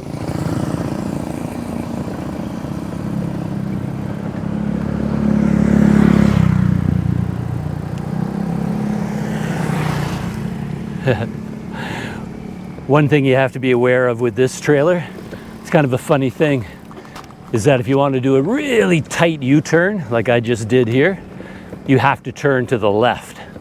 When you turn to the right, the way this trailer is designed, you actually kind of jackknife the bike in the trailer. So you have to remember, U-turns only to the left.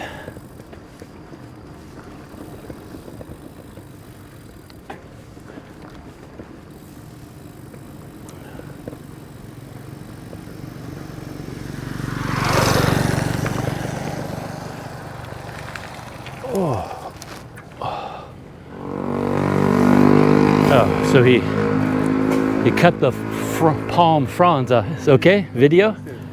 Yeah. So up there, he cuts through the frond first. Oh, I guess all of them, all the way around the tree. Yeah, I got to get out of the way of those too.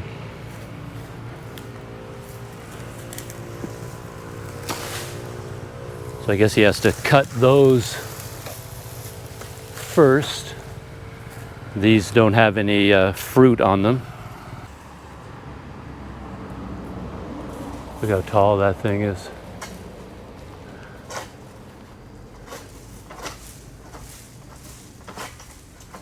It's got to be so sharp. Still takes a lot of work.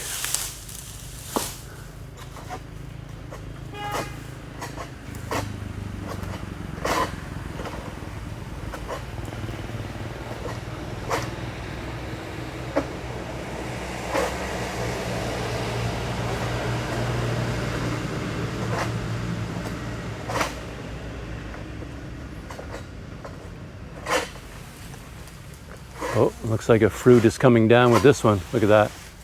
Look at the size of that thing. Oh man. That hits the ground with a thump. Causes a mini earthquake.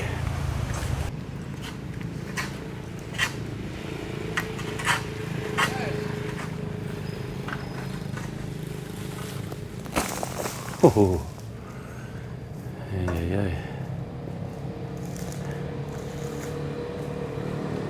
Yeah, I guess some of them have a lot more fruit than others.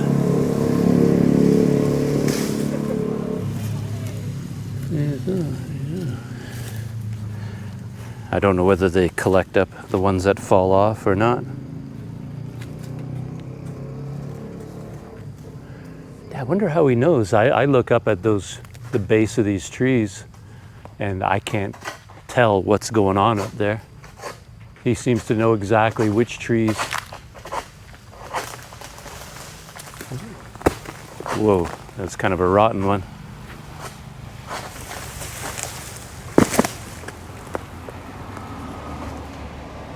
Looks like a pretty ripe fruit up there.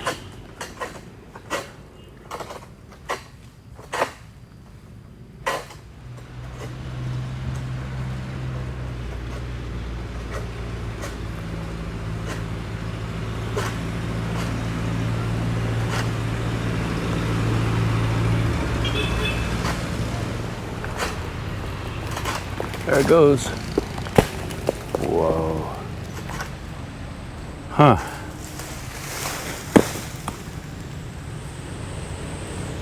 So yeah, that's a big one there. Okay.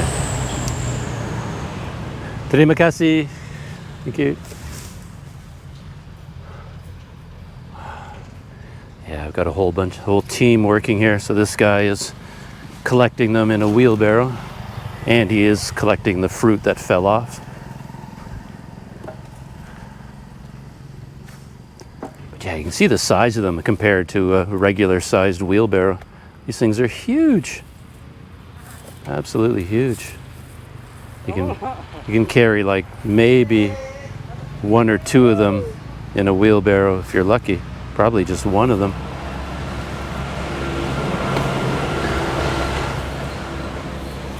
Let's see, they'll put two in there.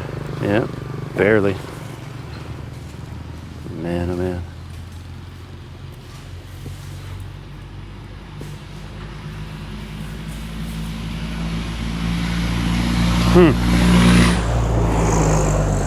All right, get reunited with my bike and continue on.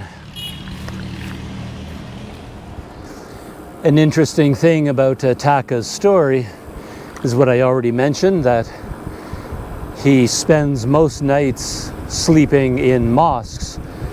I think he said in Malaysia, it often ends up that he puts up his tent on the grounds of the mosque. He goes in, of course, and talks to the people at the mosque and tells them who he is and that he's traveling around the world.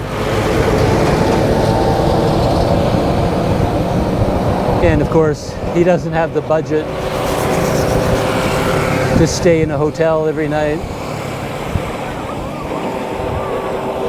So he says, is there a way I can stay here at the mosque? And then in Malaysia, as he said, they let him set up his tent on the grounds of the mosque. Here in Sumatra in Indonesia, he says that they have space inside the mosque. Maybe in Malaysia this happens too, where he just puts down his sleeping pad on the floor in a kind of a communal area. They might have a curtain separating it from other parts of the mosque.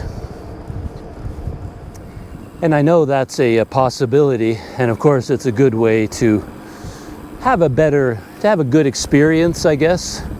Visiting a country, staying at mosques, you meet a lot of people, have a lot of conversations, probably learn a lot.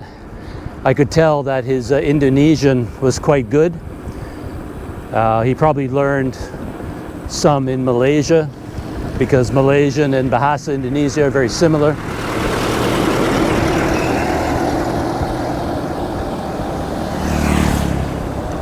But then when I start thinking about it, and he showed me pictures of where he was staying in these mosques, like he showed me a picture of his mattress laid out on the floor and where he's sleeping, and it wouldn't really work out for me for so many reasons.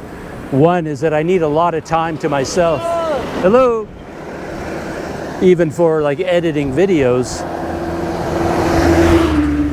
When I go out and have an experience, and then like I go for a hike one day, and then I want to edit the video of that experience, it's going to take me the entire day the next day. Like it's going to be a 14-hour work day editing that video. And I couldn't do that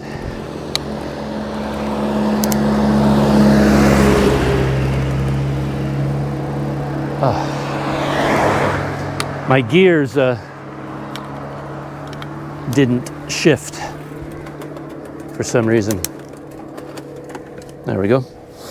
Yeah, I think my gears need to be adjusted. But yeah, I couldn't just sit there on the floor of the mosque all day long editing a video. Partially because I think the deal with staying at a mosque is, well, you show up at night, you bed down, and then the next morning at the crack of dawn, you're awake and you're gone. They're offering you shelter for the night, but they're not offering you a place to live.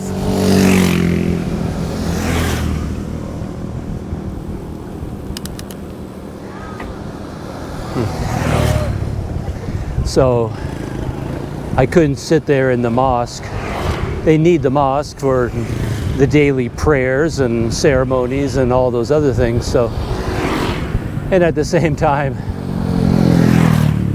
at the end of the day, I kind of need the privacy of my own room and place to take a bucket bath and spread out all my electronics and plug in all my batteries, charge everything up.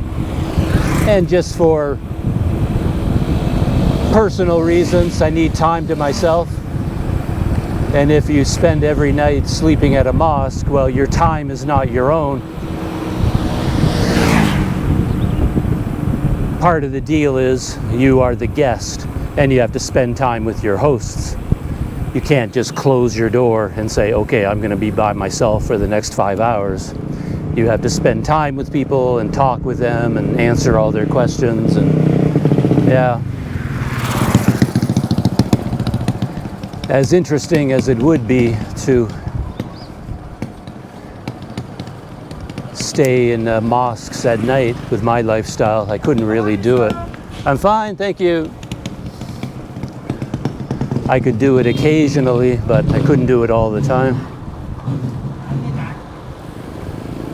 And by the way, I'm hoping to stay at the same place that I stayed on my way up.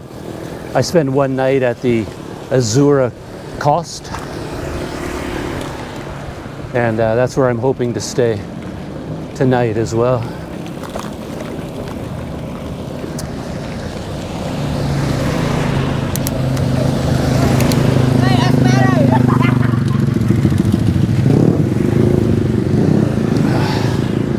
Something else interesting about Taka was that he applied for the 60-day tourist visa, and according to him, there was no problem at all.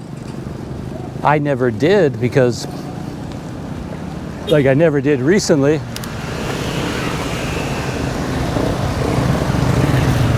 Because I understood that it was quite difficult to get the 60-day tourist visa.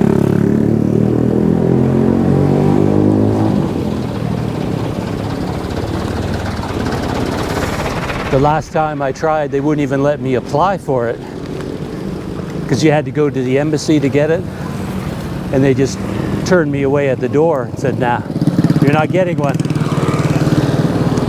But now that everything is online, it's really just a matter of like selecting from the menu, 30-day visa on arrival, this much money, and then the 60-day tourist visa costs this much money. So it sounds like for this trip, I could have gotten the 60-day tourist visa, and that would have been a smart thing to do because it can be extended inside the country.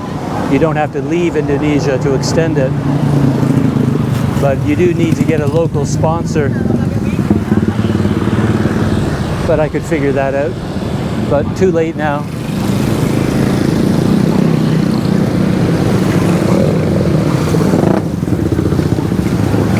Man, what a difference. I'm really back in civilization now. I don't remember it being this busy on the way up, but I guess it was.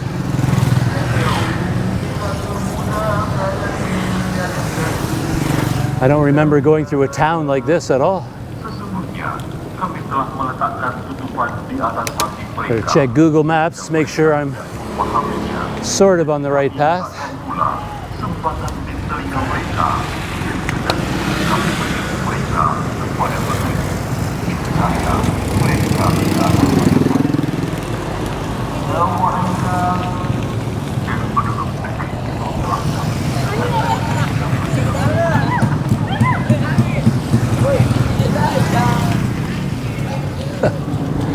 Yeah, all the schools are letting out for lunch or for the afternoon.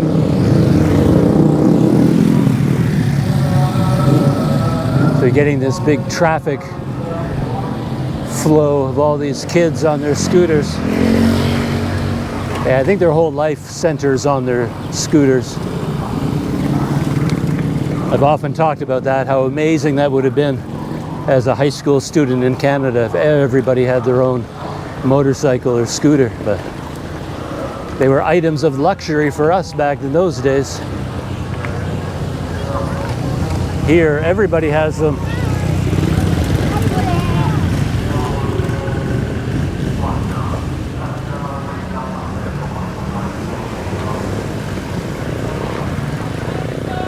Hello. How are you? I'm fine, thank you.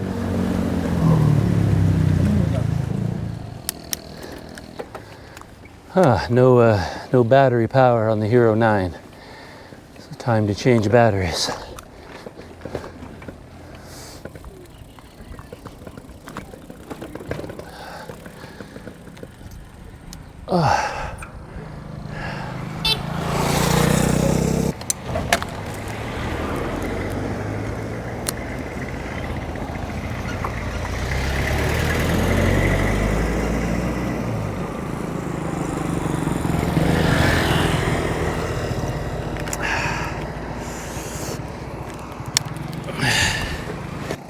Just reliving my trip up.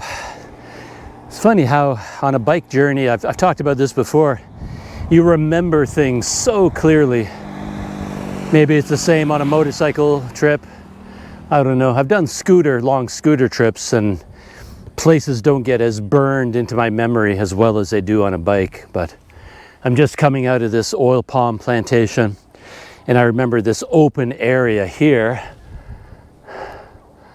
So there ahead of me, you can see there's like a wide open space. And then across this open field, you plunge back into oil palm up ahead there.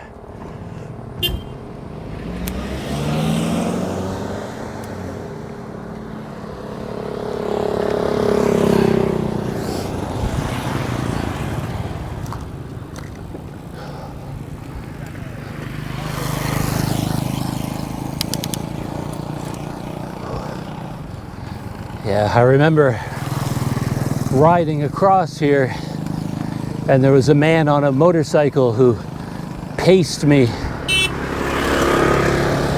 came up behind me and was following behind for a while, then pulled up beside me to chat for a bit, and then rode ahead of me for a while. He just sort of kept me company as I crossed this wide open space, and then he disappeared at some point. Big difference is the heat. I was even in that village where I spent the week. I kept talking about how hot and humid it was. But now that we've come way down in altitude, it's a lot hotter down here, that's for sure. Again, it's a funny thing when you're on a bicycle or even on a scooter. When you're moving, you're creating your own breeze. So you feel kind of a coolness on your skin as your sweat evaporates. And you don't really notice how powerful the sun is until you stop. Like I stopped there just for a minute to turn the GoPro around, have it facing forward. And just while I was sitting there for a minute or two, I could feel the sun just roasting my skin. Really powerful down here. Ooh.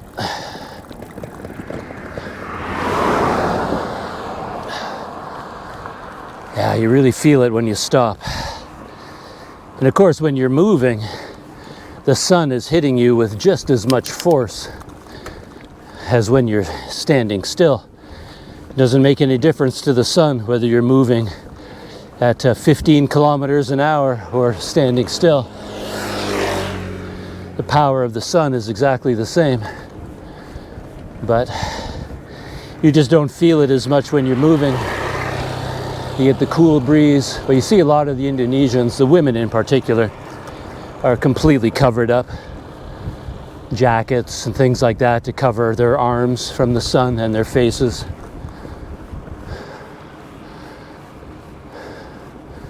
Very intelligent, and of course, prevent aging of the skin. It's too late for that for me. I've already aged. Too late to preserve my gorgeous youthful skin tones. I don't think I ever had them to begin with, so there's nothing to preserve.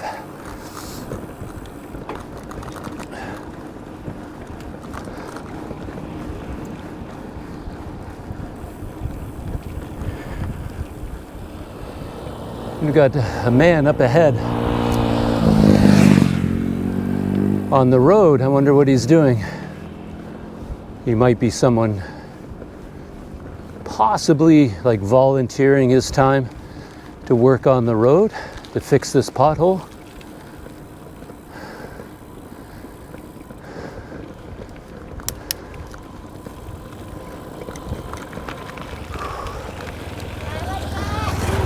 Right. Yeah, he might be doing that. Couldn't really tell. I thought he might be asking for donations to work on the road.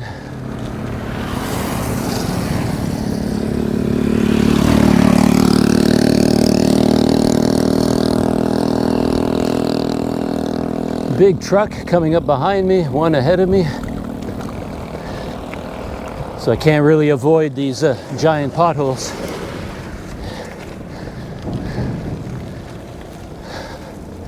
If there's no traffic, I can zigzag from one side of the road to the other, but not when there's a truck bearing down on me.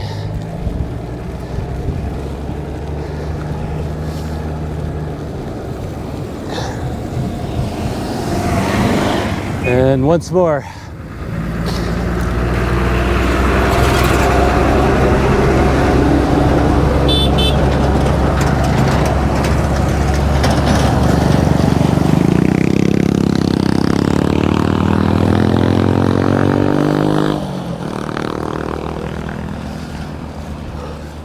Man, a truck that size, it's pretty hard to avoid the potholes. You take up practically the whole road. So we're almost across this wide open plain, and we're heading back into the oil palm. Though, to be honest, here it's oil palm as well on my left. Those are all oil palm. They're just newly planted, much younger trees.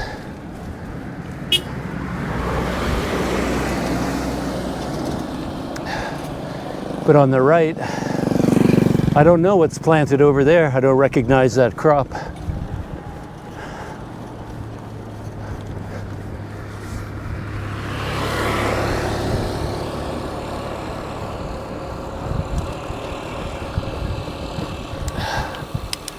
I keep thinking about Taka, the Japanese cyclist. He was at the when I met him, he was at the very start of all of the climbs to get up to Lake Toba. Oh, and one other thing, he told me about a cyclist-oriented guest house in Malacca. So I'm very excited about that. He says the owner of this guest house had done some long-distance cycling himself, I think in Australia. So he has a soft spot for anybody on a bicycle, and he gives a lower rate to cyclists, assuming that they're on a low budget. They normally are. So I made a note of that place, so when I go to Malacca on my bike, I hope to see if I can get a room there. That would be nice.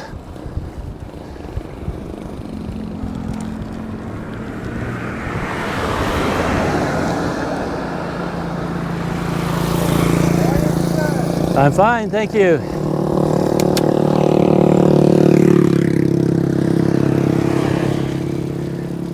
I've seen a couple of these drink stalls, and I'm not really sure what they make.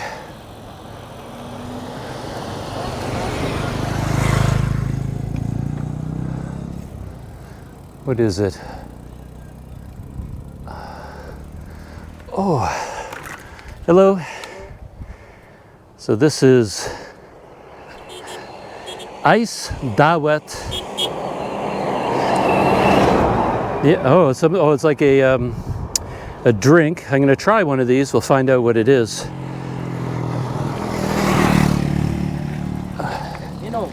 Yeah, minum. Ice dawet seria or charia. Charia. And it looks like it has some noodles in it. Satu? Yeah. Sini? Yeah. So he's got ice, which is nice. Okay. Hopefully it's purified water ice. It usually is. Ah, yes. Ice.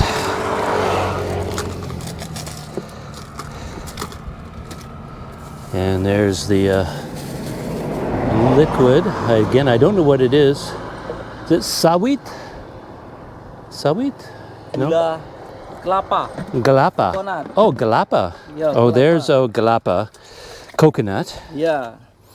With, oh, look at that. All right. And I guess that's just a sweetener. And then, okay.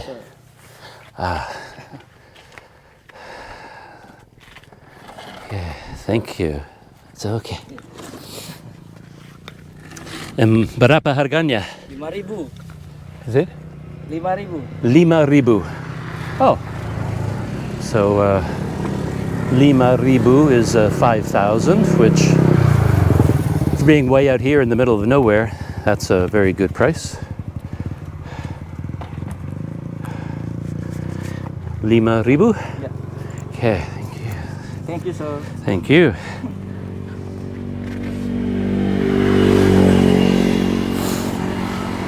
Put it there. So there it is. So it has the sweetener down at the bottom, and then some of these jelly things, and then all coconut.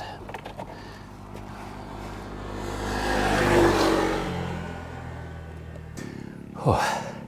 So I tried some of it already, and yeah, it's very lightly flavored coconut milk. And all the sweetener was down on the bottom. So now I've stirred it up as much as I can. Yeah. It's much better once you get the sweetener all through it, if you have a bit of a sweet tooth. So now it's all like one color. Yeah, it works out really well.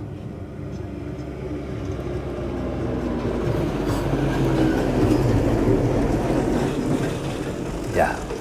Much better now that I've mixed it all together, and you get all the I forget the name of it, like chendol, the chendol noodles.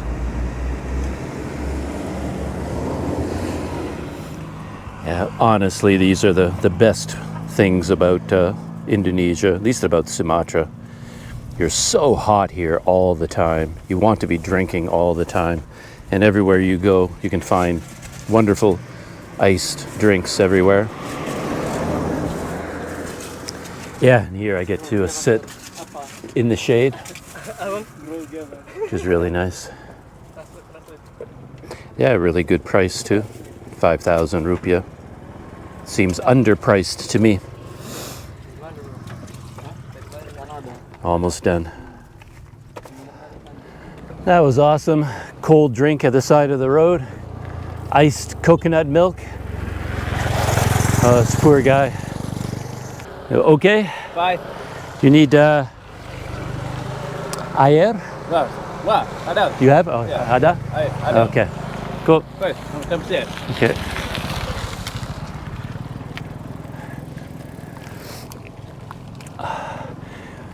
Yeah, poor guy there. Flat tire, carrying a heavy load of oil palm. I just happen to be carrying extra bottles of water right now, so I just thought I'd offer him a bottle of water, but he said he has water in the truck, so he's okay. Yeah, be stuck out here in this heat with a flat tire. That's nobody's idea of a good time. Yeah, I had a little chat with the young man selling the cold drinks there. He says he's from this town that I'm heading towards, where the Azura Kost is located. Hopefully I can get a room there again tonight. Hopefully I can remember where it is. Yeah, I shouldn't have any trouble doing that. But yeah, I guess he lives there. I asked him if he saw the Japanese cyclist, but he says no, he didn't see any other cyclists on this road today.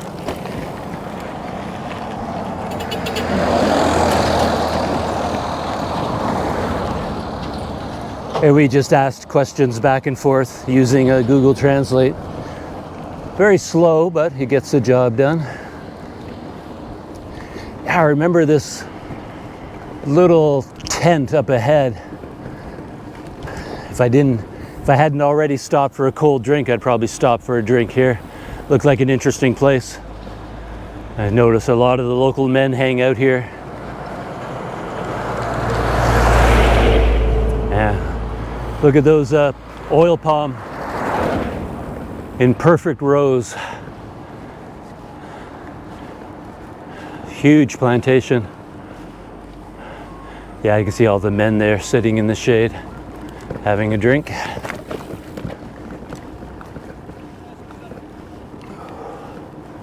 are you? I'm fine, thank you. How are you? Yeah, they'd be happy to have me join them.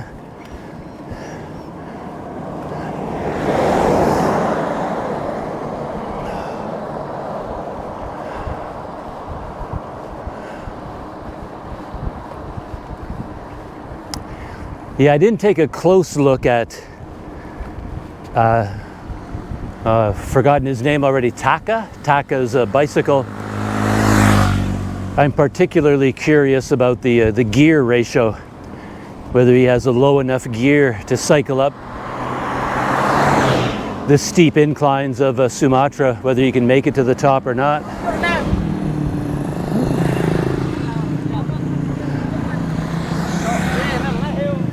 If not, he's going to be doing a lot of pushing today and tomorrow, and maybe the day after that. Yeah, he had a full touring load on his bike. He was not I make a distinction between bike touring and bike packing. Most people don't bother anymore. Bike packing is anybody traveling on a bicycle. But my whole life, I've always called this bike touring. And if you are bike touring, it generally means a full load of pannier bags, right? 4 pannier bags, handlebar bag. Hello.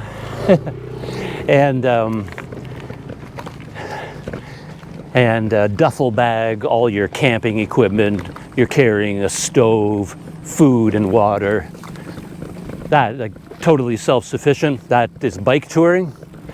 And then a new trend started up, like lightweight bike touring, where you just put very small bags, like right inside the frame of your bicycle.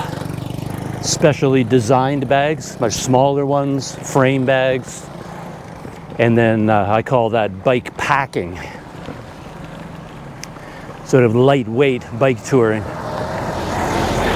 So I make a distinction between bike touring and bike packing. And Taka, if that's his name, I've forgotten already, a Japanese cyclist, he was definitely not a bike packer. He had a full load on that bike. So it would take a lot of work to get that heavy load up those mountains roads all the way to Lake Toba. Hello. Just sort of stuck. There's really only one path forward here where there's any pavement left. Everything else is all just rocks. So when there's a car or a truck, I get pushed to the side and I have to go on the bumpy part. But just because he has a touring load doesn't mean he can make it up. I could make it up on this bike, even though I have a touring load as well. Even with my weak legs, I could do it. But I have the proper gearing for it. I don't know whether he does on his bike. He probably does, considering how long he's been on the road. He's a very experienced cyclist. Just amazed me when I found out that this trip that he's on has been 4 years long, and it seems like he cycles all the time. Like he doesn't take time off the road like I do. So he's cycling, and been doing this for 4 years. And yet he looks like he just left home this morning.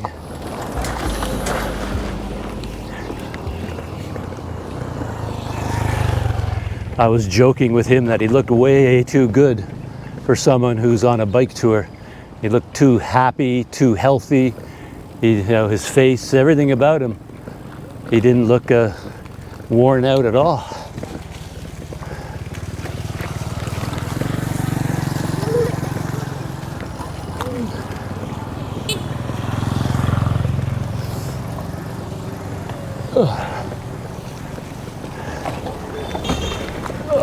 Pushed over to the rough, muddy side of the road again. I think there's another car or two coming up behind me. I have to make room for them. They're very slow moving, this car. There they go. Well, I think they were taking video of me. That's why they were going so slow. At least I think so.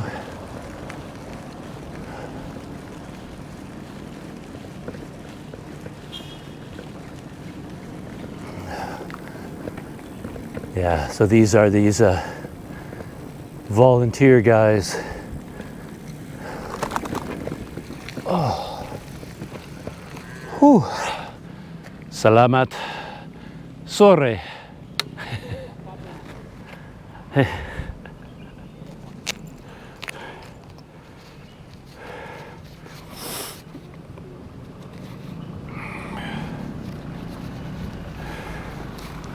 Oop. Going through. For you. Yeah. Have a good day. Okay. Yeah.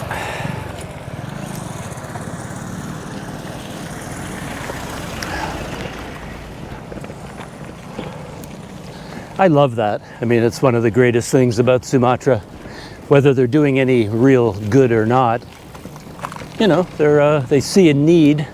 The roads are falling apart, huge potholes, and they just come out and bring water and tools and gravel and rocks and do as best they can to fix the potholes. Hey there, cows. And just ask for donations from any drivers going by.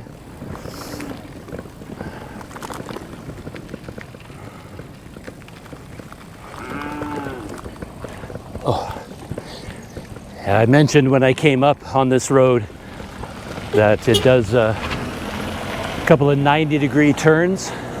It's a very angular road at this point.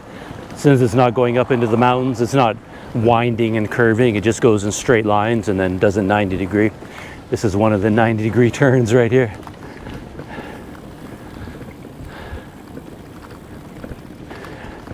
And then up ahead, it does another 90-degree turn to the right.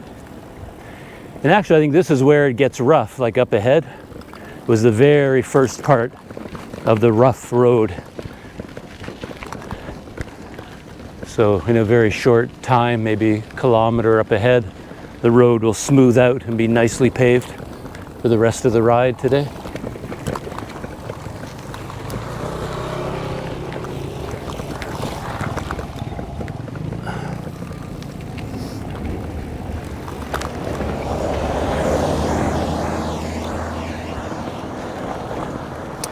Yeah, I wish I had another 60 days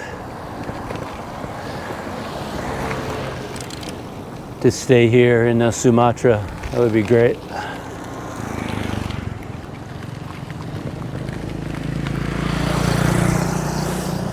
But I'm going to take my bike with me back to Malaysia, and if they let me into the country, I hope to cycle around Malaysia this time. And that should be quite interesting.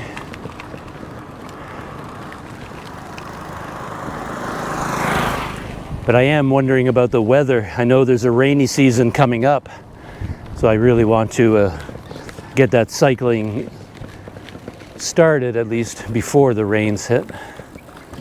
Yeah, I'm not really sure when the rainy season is supposed to come.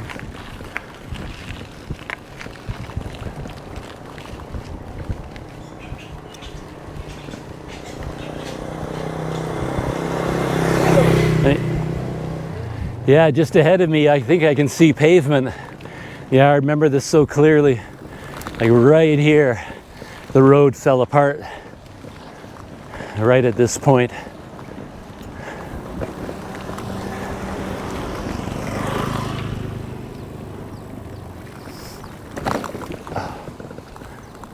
So another 50 meters of rough road, and then it's going to be pavement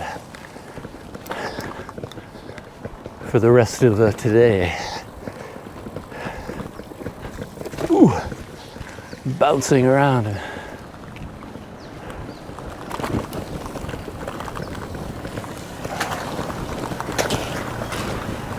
Almost there. Oh. Some potholes here. I can scoot by those, and some potholes I can scoot by this one on the right. And there we are. Pavement.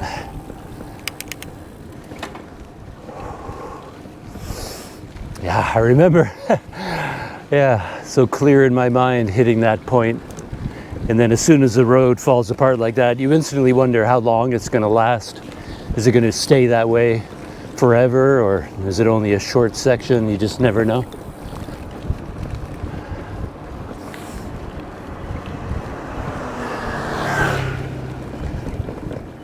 I just passed another drinks stall that looks pretty fancy and pretty interesting. It's almost like an ice cream parlor in the middle of nowhere.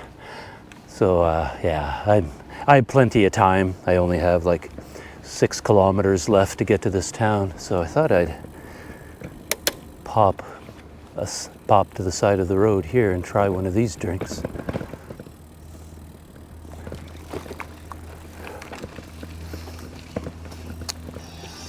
Where money, sir? Hello. Where you come from? I'm from Canada. Good. Nice to meet you. Mr. Satria. Satria? Satria. Mr. Douglas. Douglas. Douglas. Mr. Ariel. Ariel, nice to meet you. Nice to Yes. meet you. Yes, please. Let's see, we got Sit down. Pokat Kochok, Pocket Kochok. Ice Teller, Esteller. Kokak. Oh, Yeah, I'm in Indonesia. Indonesian. Indonesian. So this one is Pokat Kochok. Pocket Kochok. Okay, Pocket Kochok from in Indonesia. from Indonesia.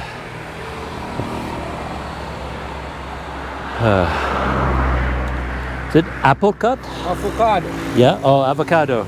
Yeah, avocado. And then he's mixing it with some Jello there.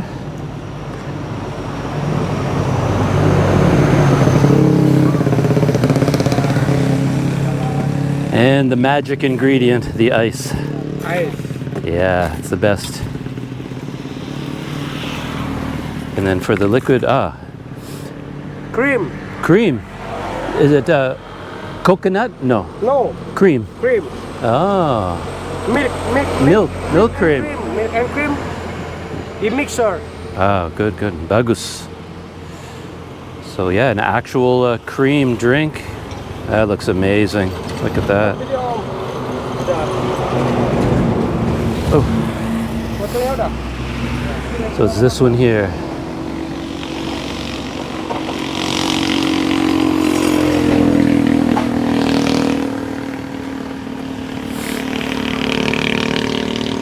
Is it 10,000? 10.000.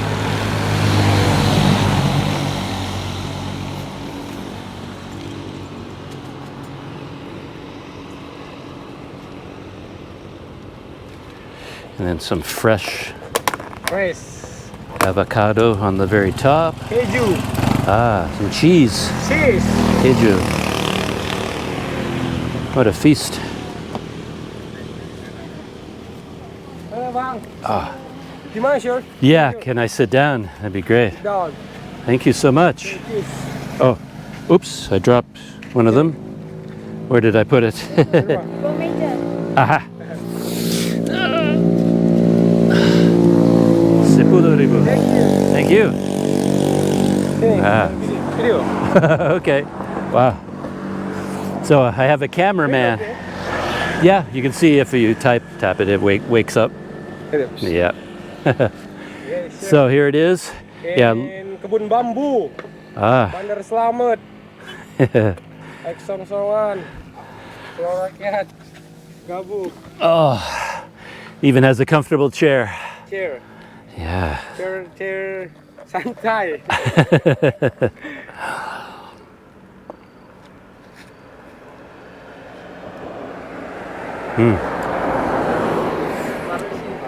Abang mau mana, Bang? Kak? Mau yang mana? Yeah, this you could eat this with a spoon, not just with a straw. Yeah, the spoon. Ada pokat kocok dan esteller aja, Kak? Thank you.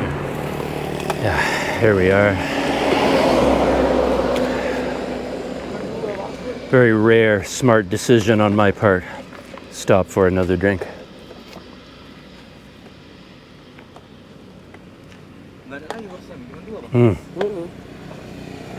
With this thick straw, you can actually... delicious. Very good. You can actually suck up all of the avocado. It comes right up the straw, which is very cool.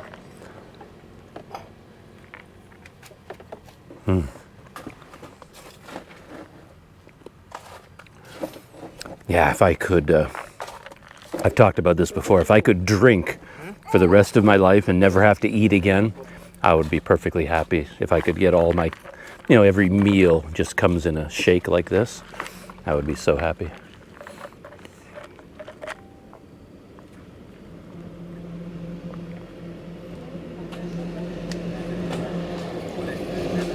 So I could not resist that little drink spot. That was nice. I wasn't expecting it to be based on cream, like thick condensed cream mixed with ice and avocado. Some kind of a sweetener. It was really good.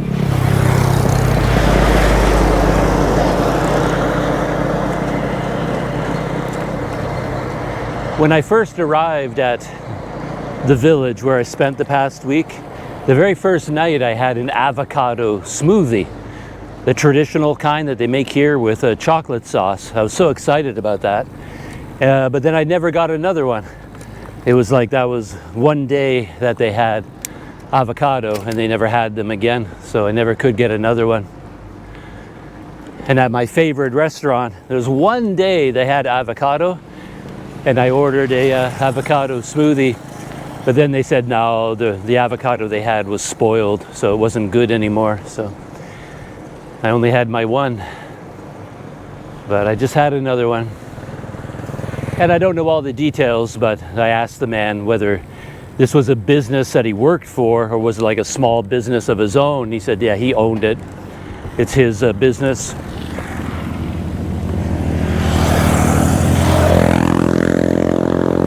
And he buys the avocados from a fruit market, fruit store near where he lives. I thought he would live in this town up ahead, but he says he's from a smaller place out there somewhere. I didn't know the name. But who knows, it could be even farther away because he has a car. He could drive quite a distance to get here to set up. He says he's there every day.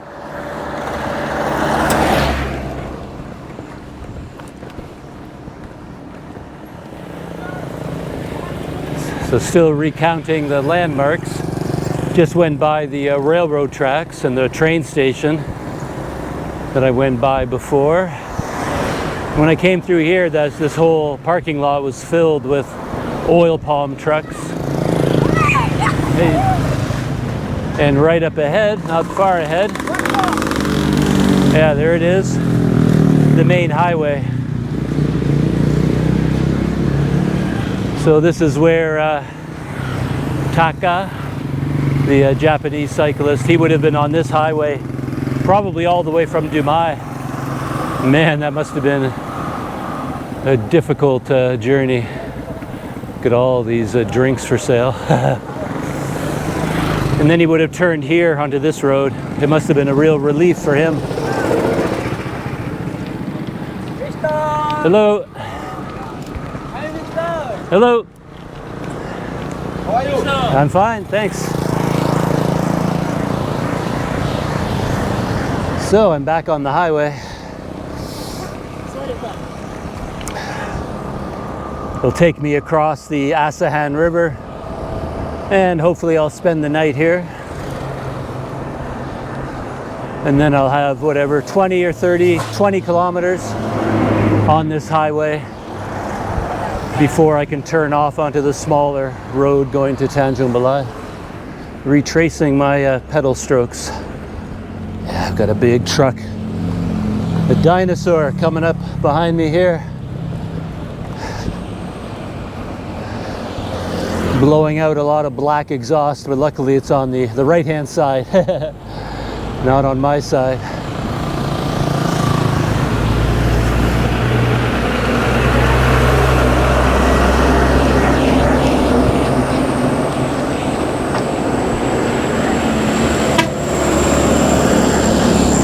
And there goes some oil palm.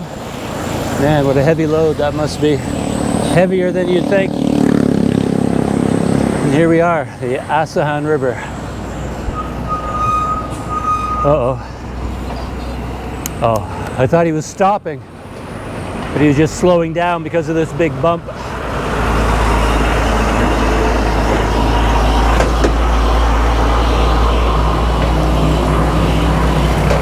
Man, 3 trucks like that at the same time.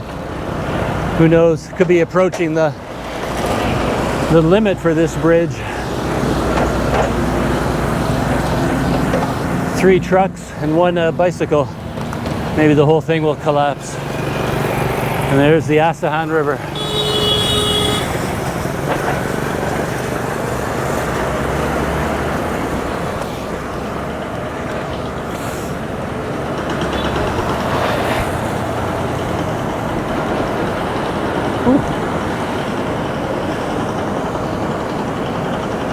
There's one of these trucks broken down.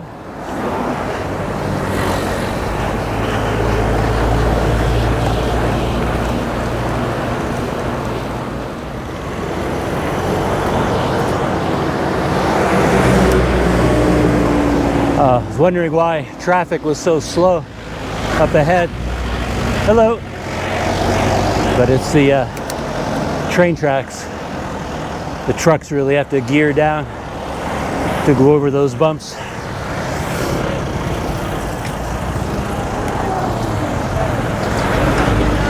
Hello. Hello. How are you? My name is Douglas. Yeah. Bagus. Bagus.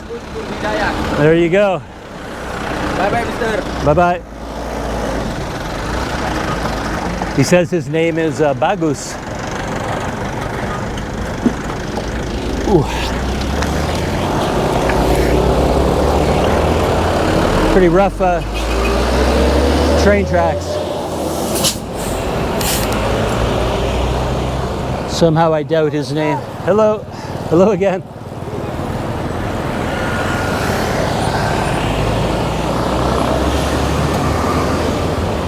Bagus basically means good.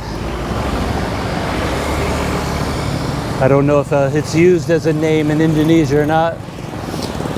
Could be teasing me. I think so.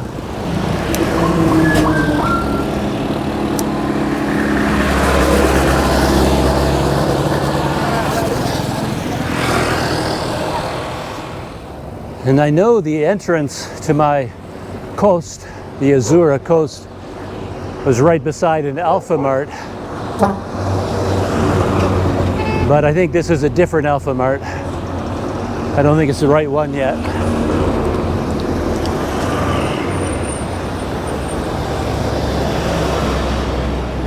No, because it was right beside a bank. There's no bank here.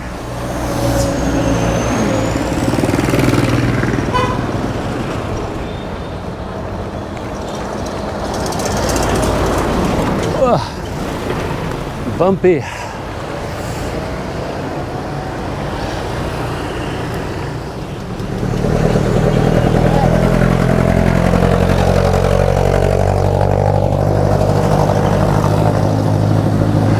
Can you imagine being on this highway all the way to Dumai, or all the way from Dumai? That would be crazy.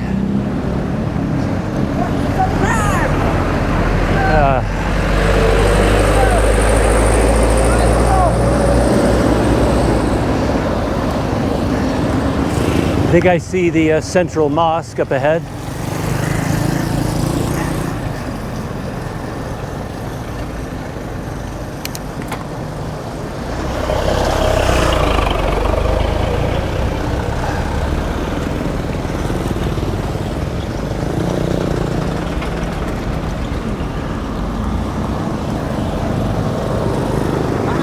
Hello.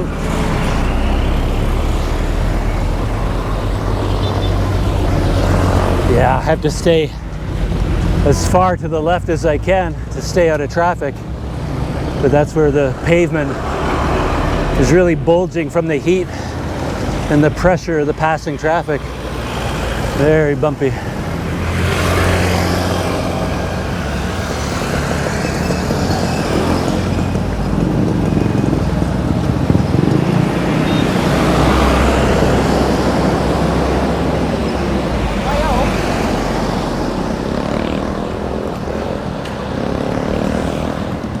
Oh yeah, Indomaret, not an Alpha Mart, Indomaret.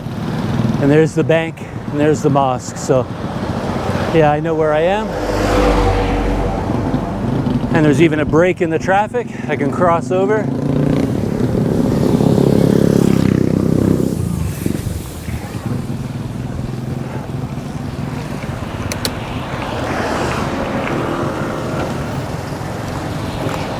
Yeah, right here. This little alleyway goes to the Kost.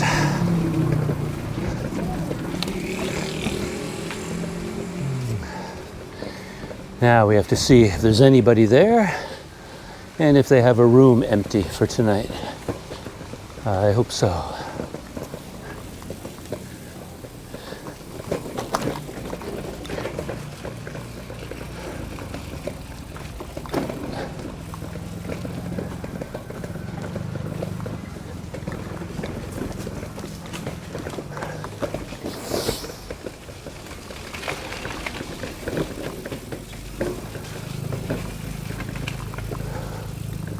And here we are, Azura Kost 2.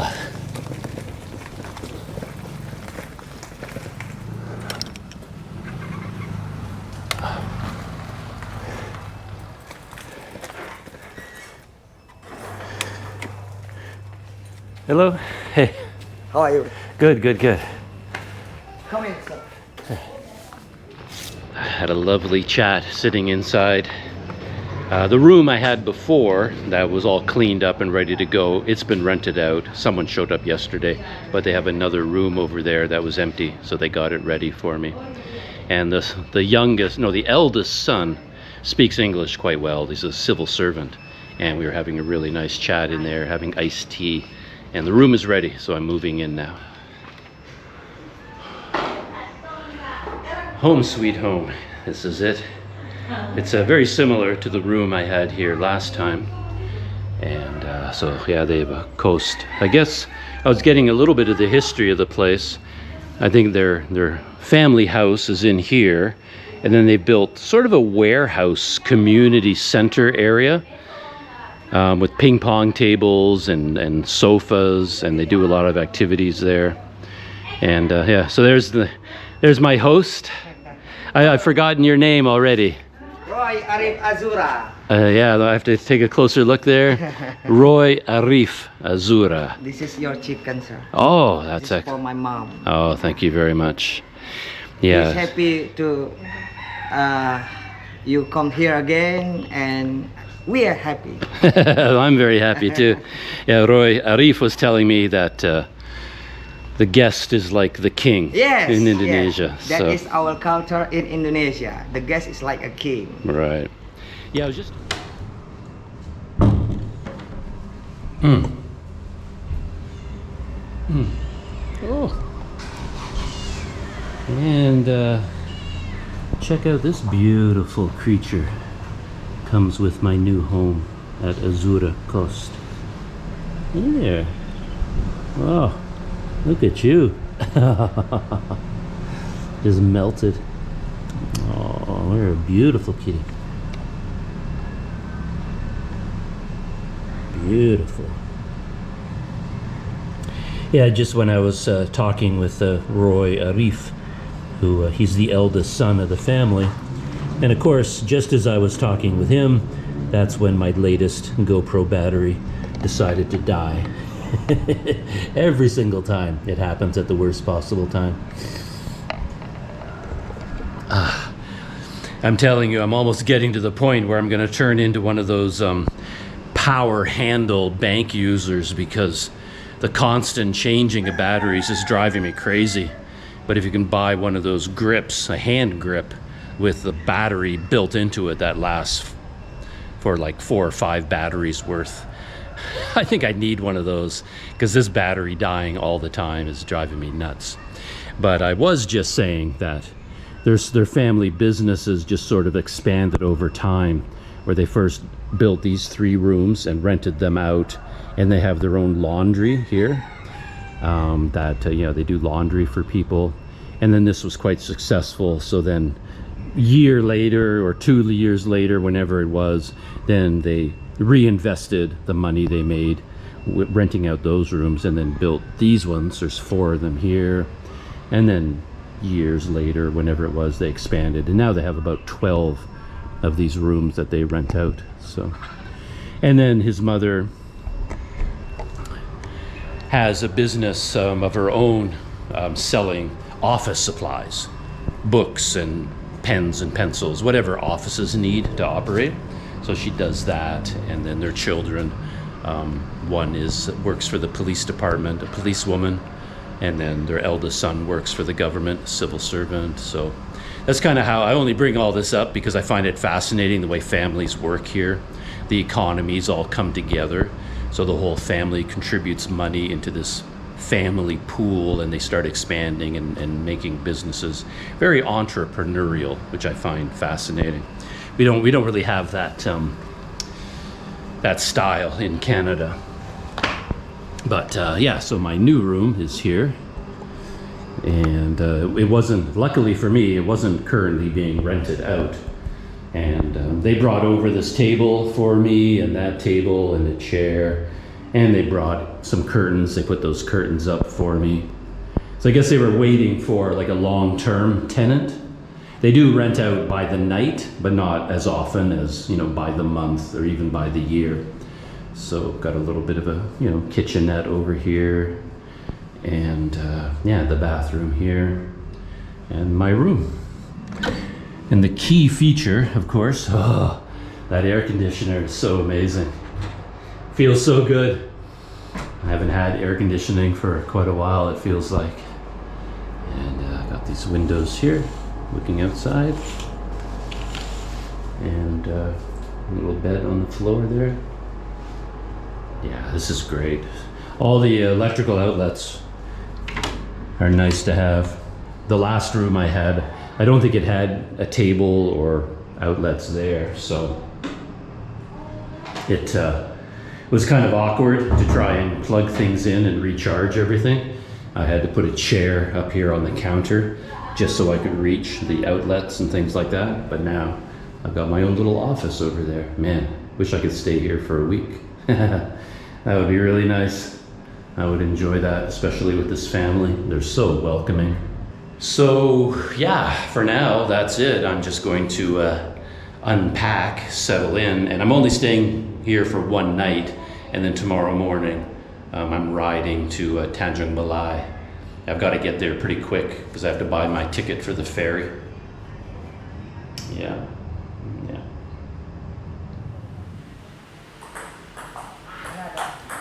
Aduh.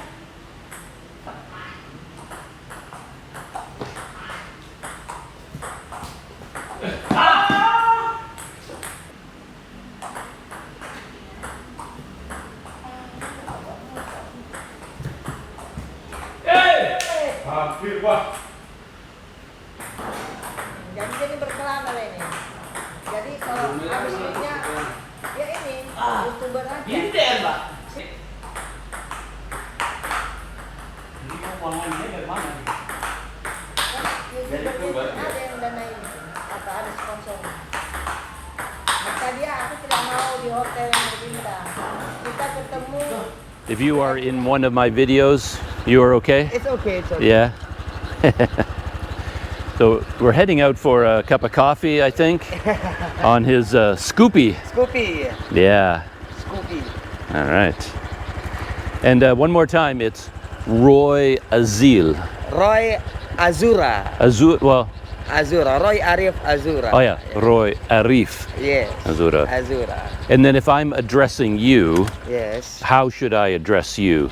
Like you were telling me because I'm older, you say Mr. Douglas. Yes, yes. And if I'm talking to you, how would I address you? If I were Indonesian. You call me. Yeah. You call me. In Indonesia, like you say, just call name is okay. But I call you with the name is not good for Right. us in culture in Indonesia, because that is not good to sound, because I'm the younger and you are the older. Right. That is a culture in Indonesia. But if I'm addressing someone who is younger, It's okay then it's okay. if you call her name. Okay. So I can just say Roy Roy, yes. Azil or Roy is okay. yeah, Roy is okay. You call me Roy is okay. Because yeah, That's enough for me. it's like an English Yes. name also, Yes, Roy. yes. So it's easy for me to remember. Yes. All right. But if we call the older, like I call you, Douglas. that is not good to Right. sound in our culture. Right. Better call Mr. or Sir. Bapak. Yes, Bapak. Bapak. Ibu. Bapak. All right. Okay. Let's get this Scoopy Come on. going. What? I'm not too heavy for you on your Scoopy? No, it's okay, it's okay. Dadah. Dari Kanada. So that was my room last time, right there, when I was here. Yeah, I heard some thunder, like there was going to be a thunderstorm.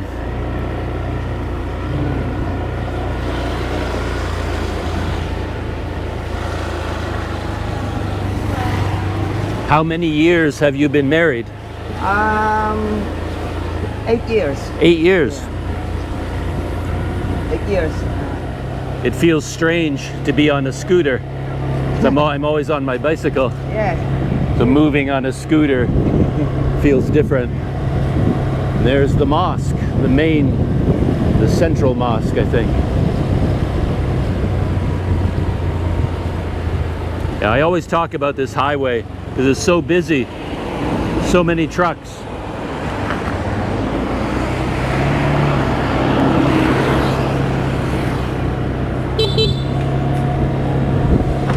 Yeah, you must have many friends here. This is laundry. Oh, there's your laundry. Oh, okay.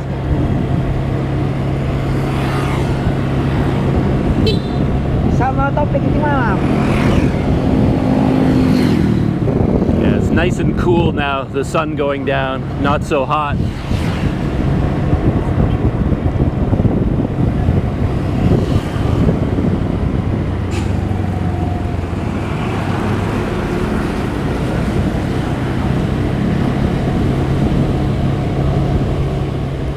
It looks like we're going to a secret place hidden by the railroad tracks. Oh, this is very fancy. Camimo Coffee and Eatery. Okay. Let me get out. Gimana? Yeah, look at this. I wasn't expecting a place like this. I have wide open spaces in here. Huh. Luxury. Yeah. A luxury place. Yeah, and there's the train tracks.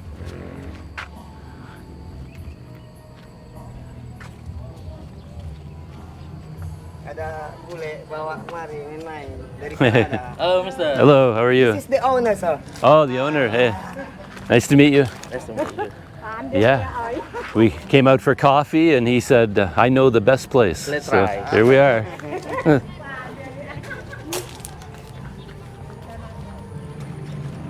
Hello, Mister. Hello, how are you? I'm good. Good, good. Me too. So this is the interior right here, and then wow, it's such a big place. They have all this seating outside. Mister, may you can take the picture?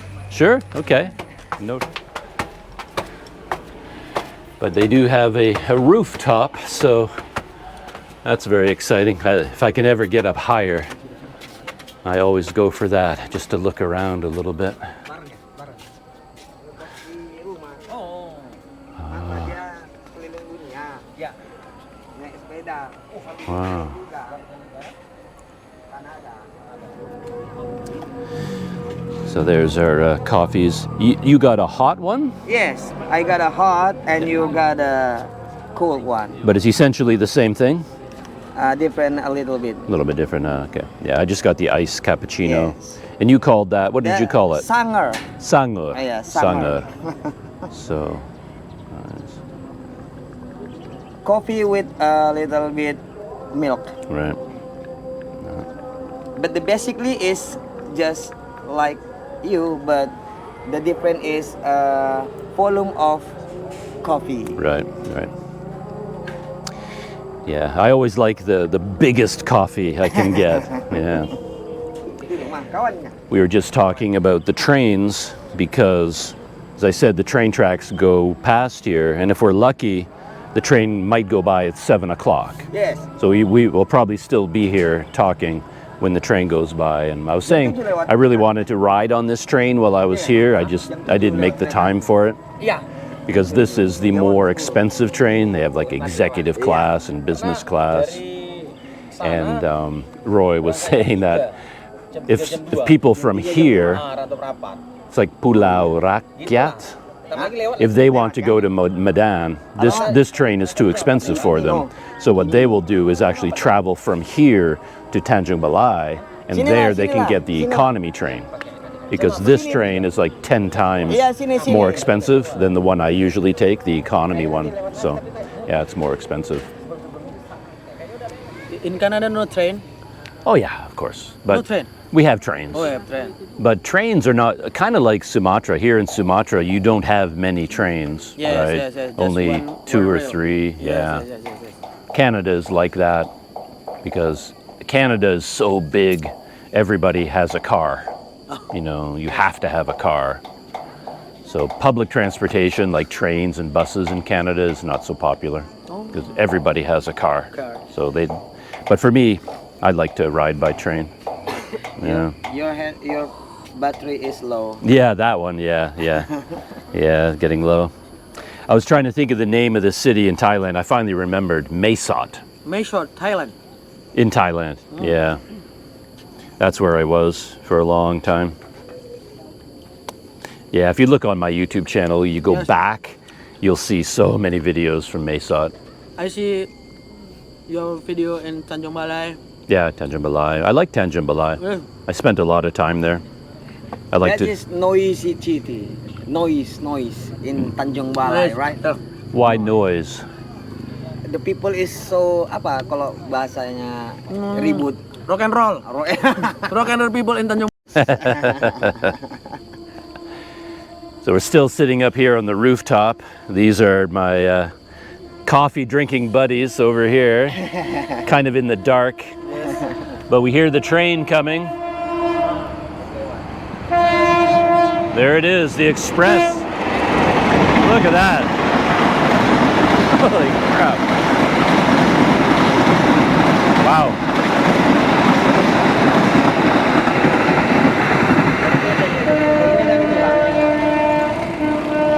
So fast. Yes. That's crazy fast. 16 hour kilometer. Okay. 60 kan? 60 kilometer per jam kan? Oh, So yeah, we've been having a conversation here, nice long conversation. Yes. Her name is his name is Reza. Rezan. Reza. Reja. Reja? Reja. Reja. I already forgot, after you introduced yourself. Yeah. Yeah, Reja was asking me questions about my life, the lifetime of traveling and everything like that. So we've been having a good conversation. I've been talking a lot. Ngerti kamu nggak? So all that talk about traveling, Yes. do you have any interest in other countries? Have you been to another country? In Sumatra. Well, like another country completely. Have you been to Malaysia or Canada or anywhere? You've been Iya. udah pernah keluar belum? Belum. Ah. I'm not yet. No. Never other country, but I have going to other country like Malaysia, but Malaysia. it's once. Oh, you went once to Malaysia? Once. That's different like Indonesia because we have a same culture. So that's so many big difference. Oh, But I okay. want to go to other country like Mecca. Western or Makkah, Makkah. our religion to Hajj. Oh, yes, Mecca. yes. Oh, okay. Or I think I want to go to Western country to merasakan apa? Feel salju apa salju? Snow. Snow. Oh, yeah. Because in Indonesia It's not trophies, Snow. nggak ada salju. So I want to go to feel snow and like you in Western is weather is cold. Mm-hmm. Why the people of Western people go to Asia or something because that is weather is hot. That like us to apa merasakan? To feel some kinds of weather. Some kinds of weather. If you want hot, we want to Cold. Right. Yeah, some Canadians, we call them snowbirds. Snowbirds. Yeah. They don't like Canadian winter. So every winter in Canada, they go to Florida or they come to Bali or someplace. And I love winter. I love cold weather. Yeah, it feels so good. I love cold. You can find in this country snowballs or something. You can find it because this is a summer country or hot country. Yeah. Kita suka berkeringat apa? Sweating. We always sweating. Yeah, me too, all the time. Yeah, it's really interesting, the feeling of cold. If you've never seen it and never felt it before, if you go to Canada in the really cold winter and you breathe in, it's like your lungs are burning because the air is so cold. It feels like your lungs are on fire. It's so cold, like minus 20 degrees below zero. Minus 20 degrees. So cold, yeah. But I love it. It just feels so good. Yeah, that's the one thing I miss about Canada. I love cold weather. Like dry air here in Indonesia, the air is so humid. It's always wet, always sweating. Sweating. I get so tired, And I love wearing blue jeans. I love blue jeans, but I have not worn blue jeans for 20, 30 years. Indonesia, you must short pant. Yeah, I have to have shorts. This is hot. It's too hot. It's too hot. So the big excitement here is another train going by. So yeah, it's not a passenger train though. Oil and gas. Wow.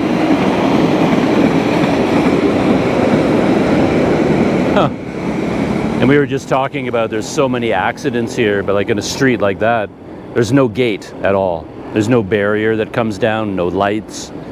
You have to listen for the train horn, the sound, and then you just wait. Yeah, wow. And it's so loud. Can you imagine like living in this house? You know, Yeah, so loud. you hear, yeah, it's so loud. That's oil train. Yeah, oil train. Oil train. Actually, the first night I was staying in Azura Kost, Yes. I was sleeping and I thought I heard a train. Yes. Like the, this is yeah. From this. From this. But I thought I must have been dreaming. Like, really? What? But then the next day I was riding my bicycle and I rode across the train tracks. And I went, so there is a train here. Yes, yes. Yeah, That sound from this. This is the track of the train. yeah, yeah, really loud. Real loud. Pulau Rakyat. Pulau Rakyat. Pulau Rakyat. Pulau Rakyat. Pulau Rakyat. It doesn't say that on Google Maps. Yes. Like if you look for the name, it doesn't say that. Different name in our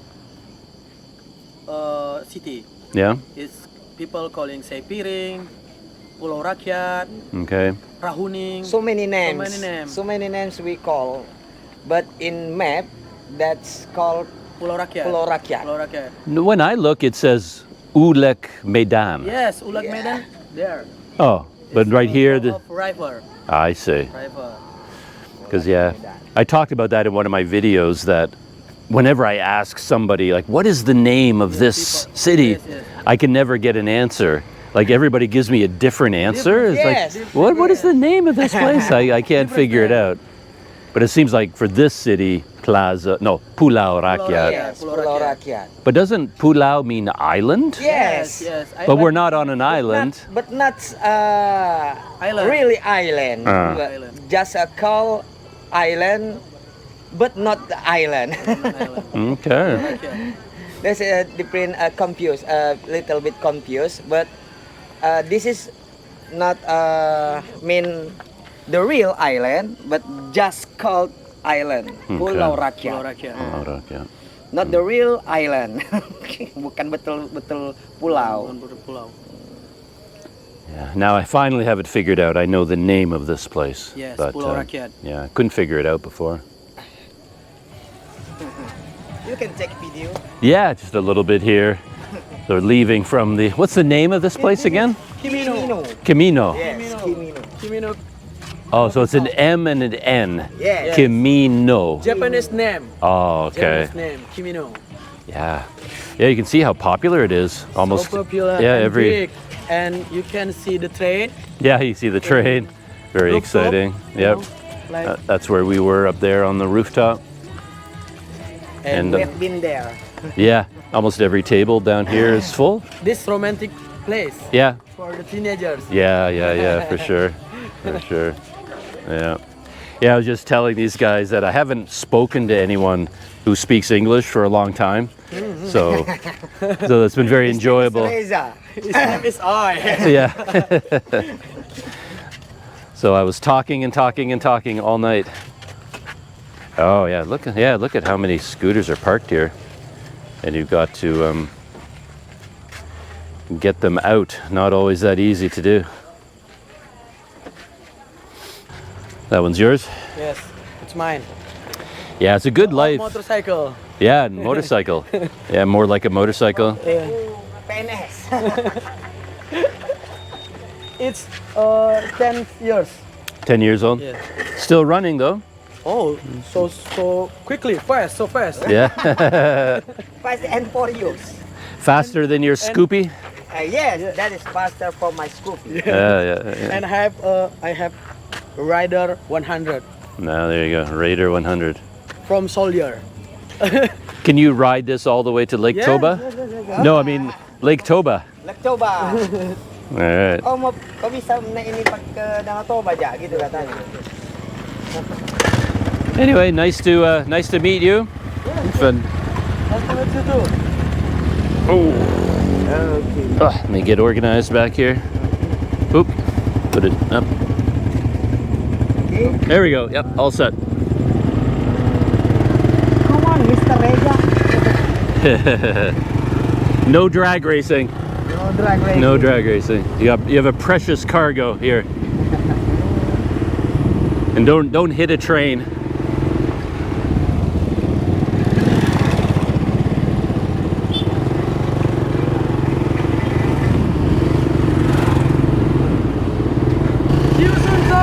There he goes. All right. Hati-hati dah. The speedster. He has more power than you. Yes, absolutely. And the price is most expensive that from this. Oh yeah? Yeah. This is automatically, and Yeah. that bike is with gear. Right. I like a Scoopy better. Yeah. It's just easier. Simple, yeah, simple. No gears. No gears. It's better. Just Yeah, throttle. throttle. I'll give you my bicycle. You can give me a Scoopy. And then I'll go to Tanjung Balai by Scoopy. This I used to work. Oh yeah? Yeah, that's I only have my wife. This is my wife, Scoopy. Okay. So how many days a week do you do your government job and how many days teaching? 6. Both? Days. Yes. So like every day you do Yes. both? Yes. Oh.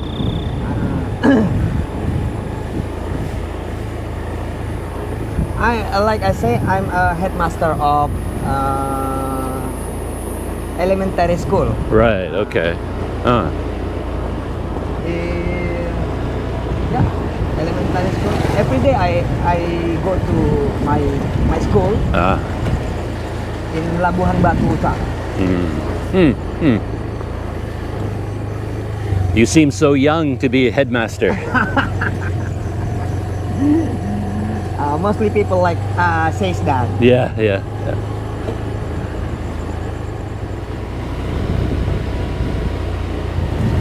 We arrive. There we are. It's like the ping pong tournament is over. Yes. Yeah. There we go.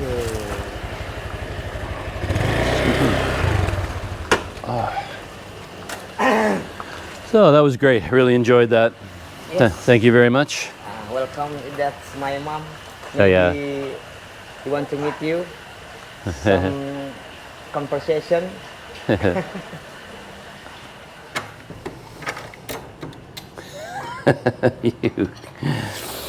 you kitty cat, you.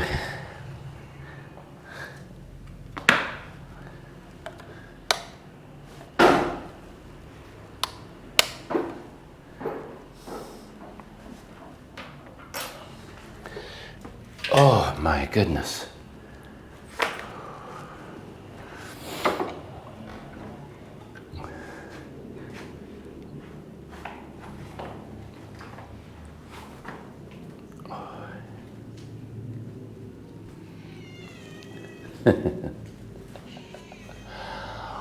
So I think this is the end of my evening and the end of the day.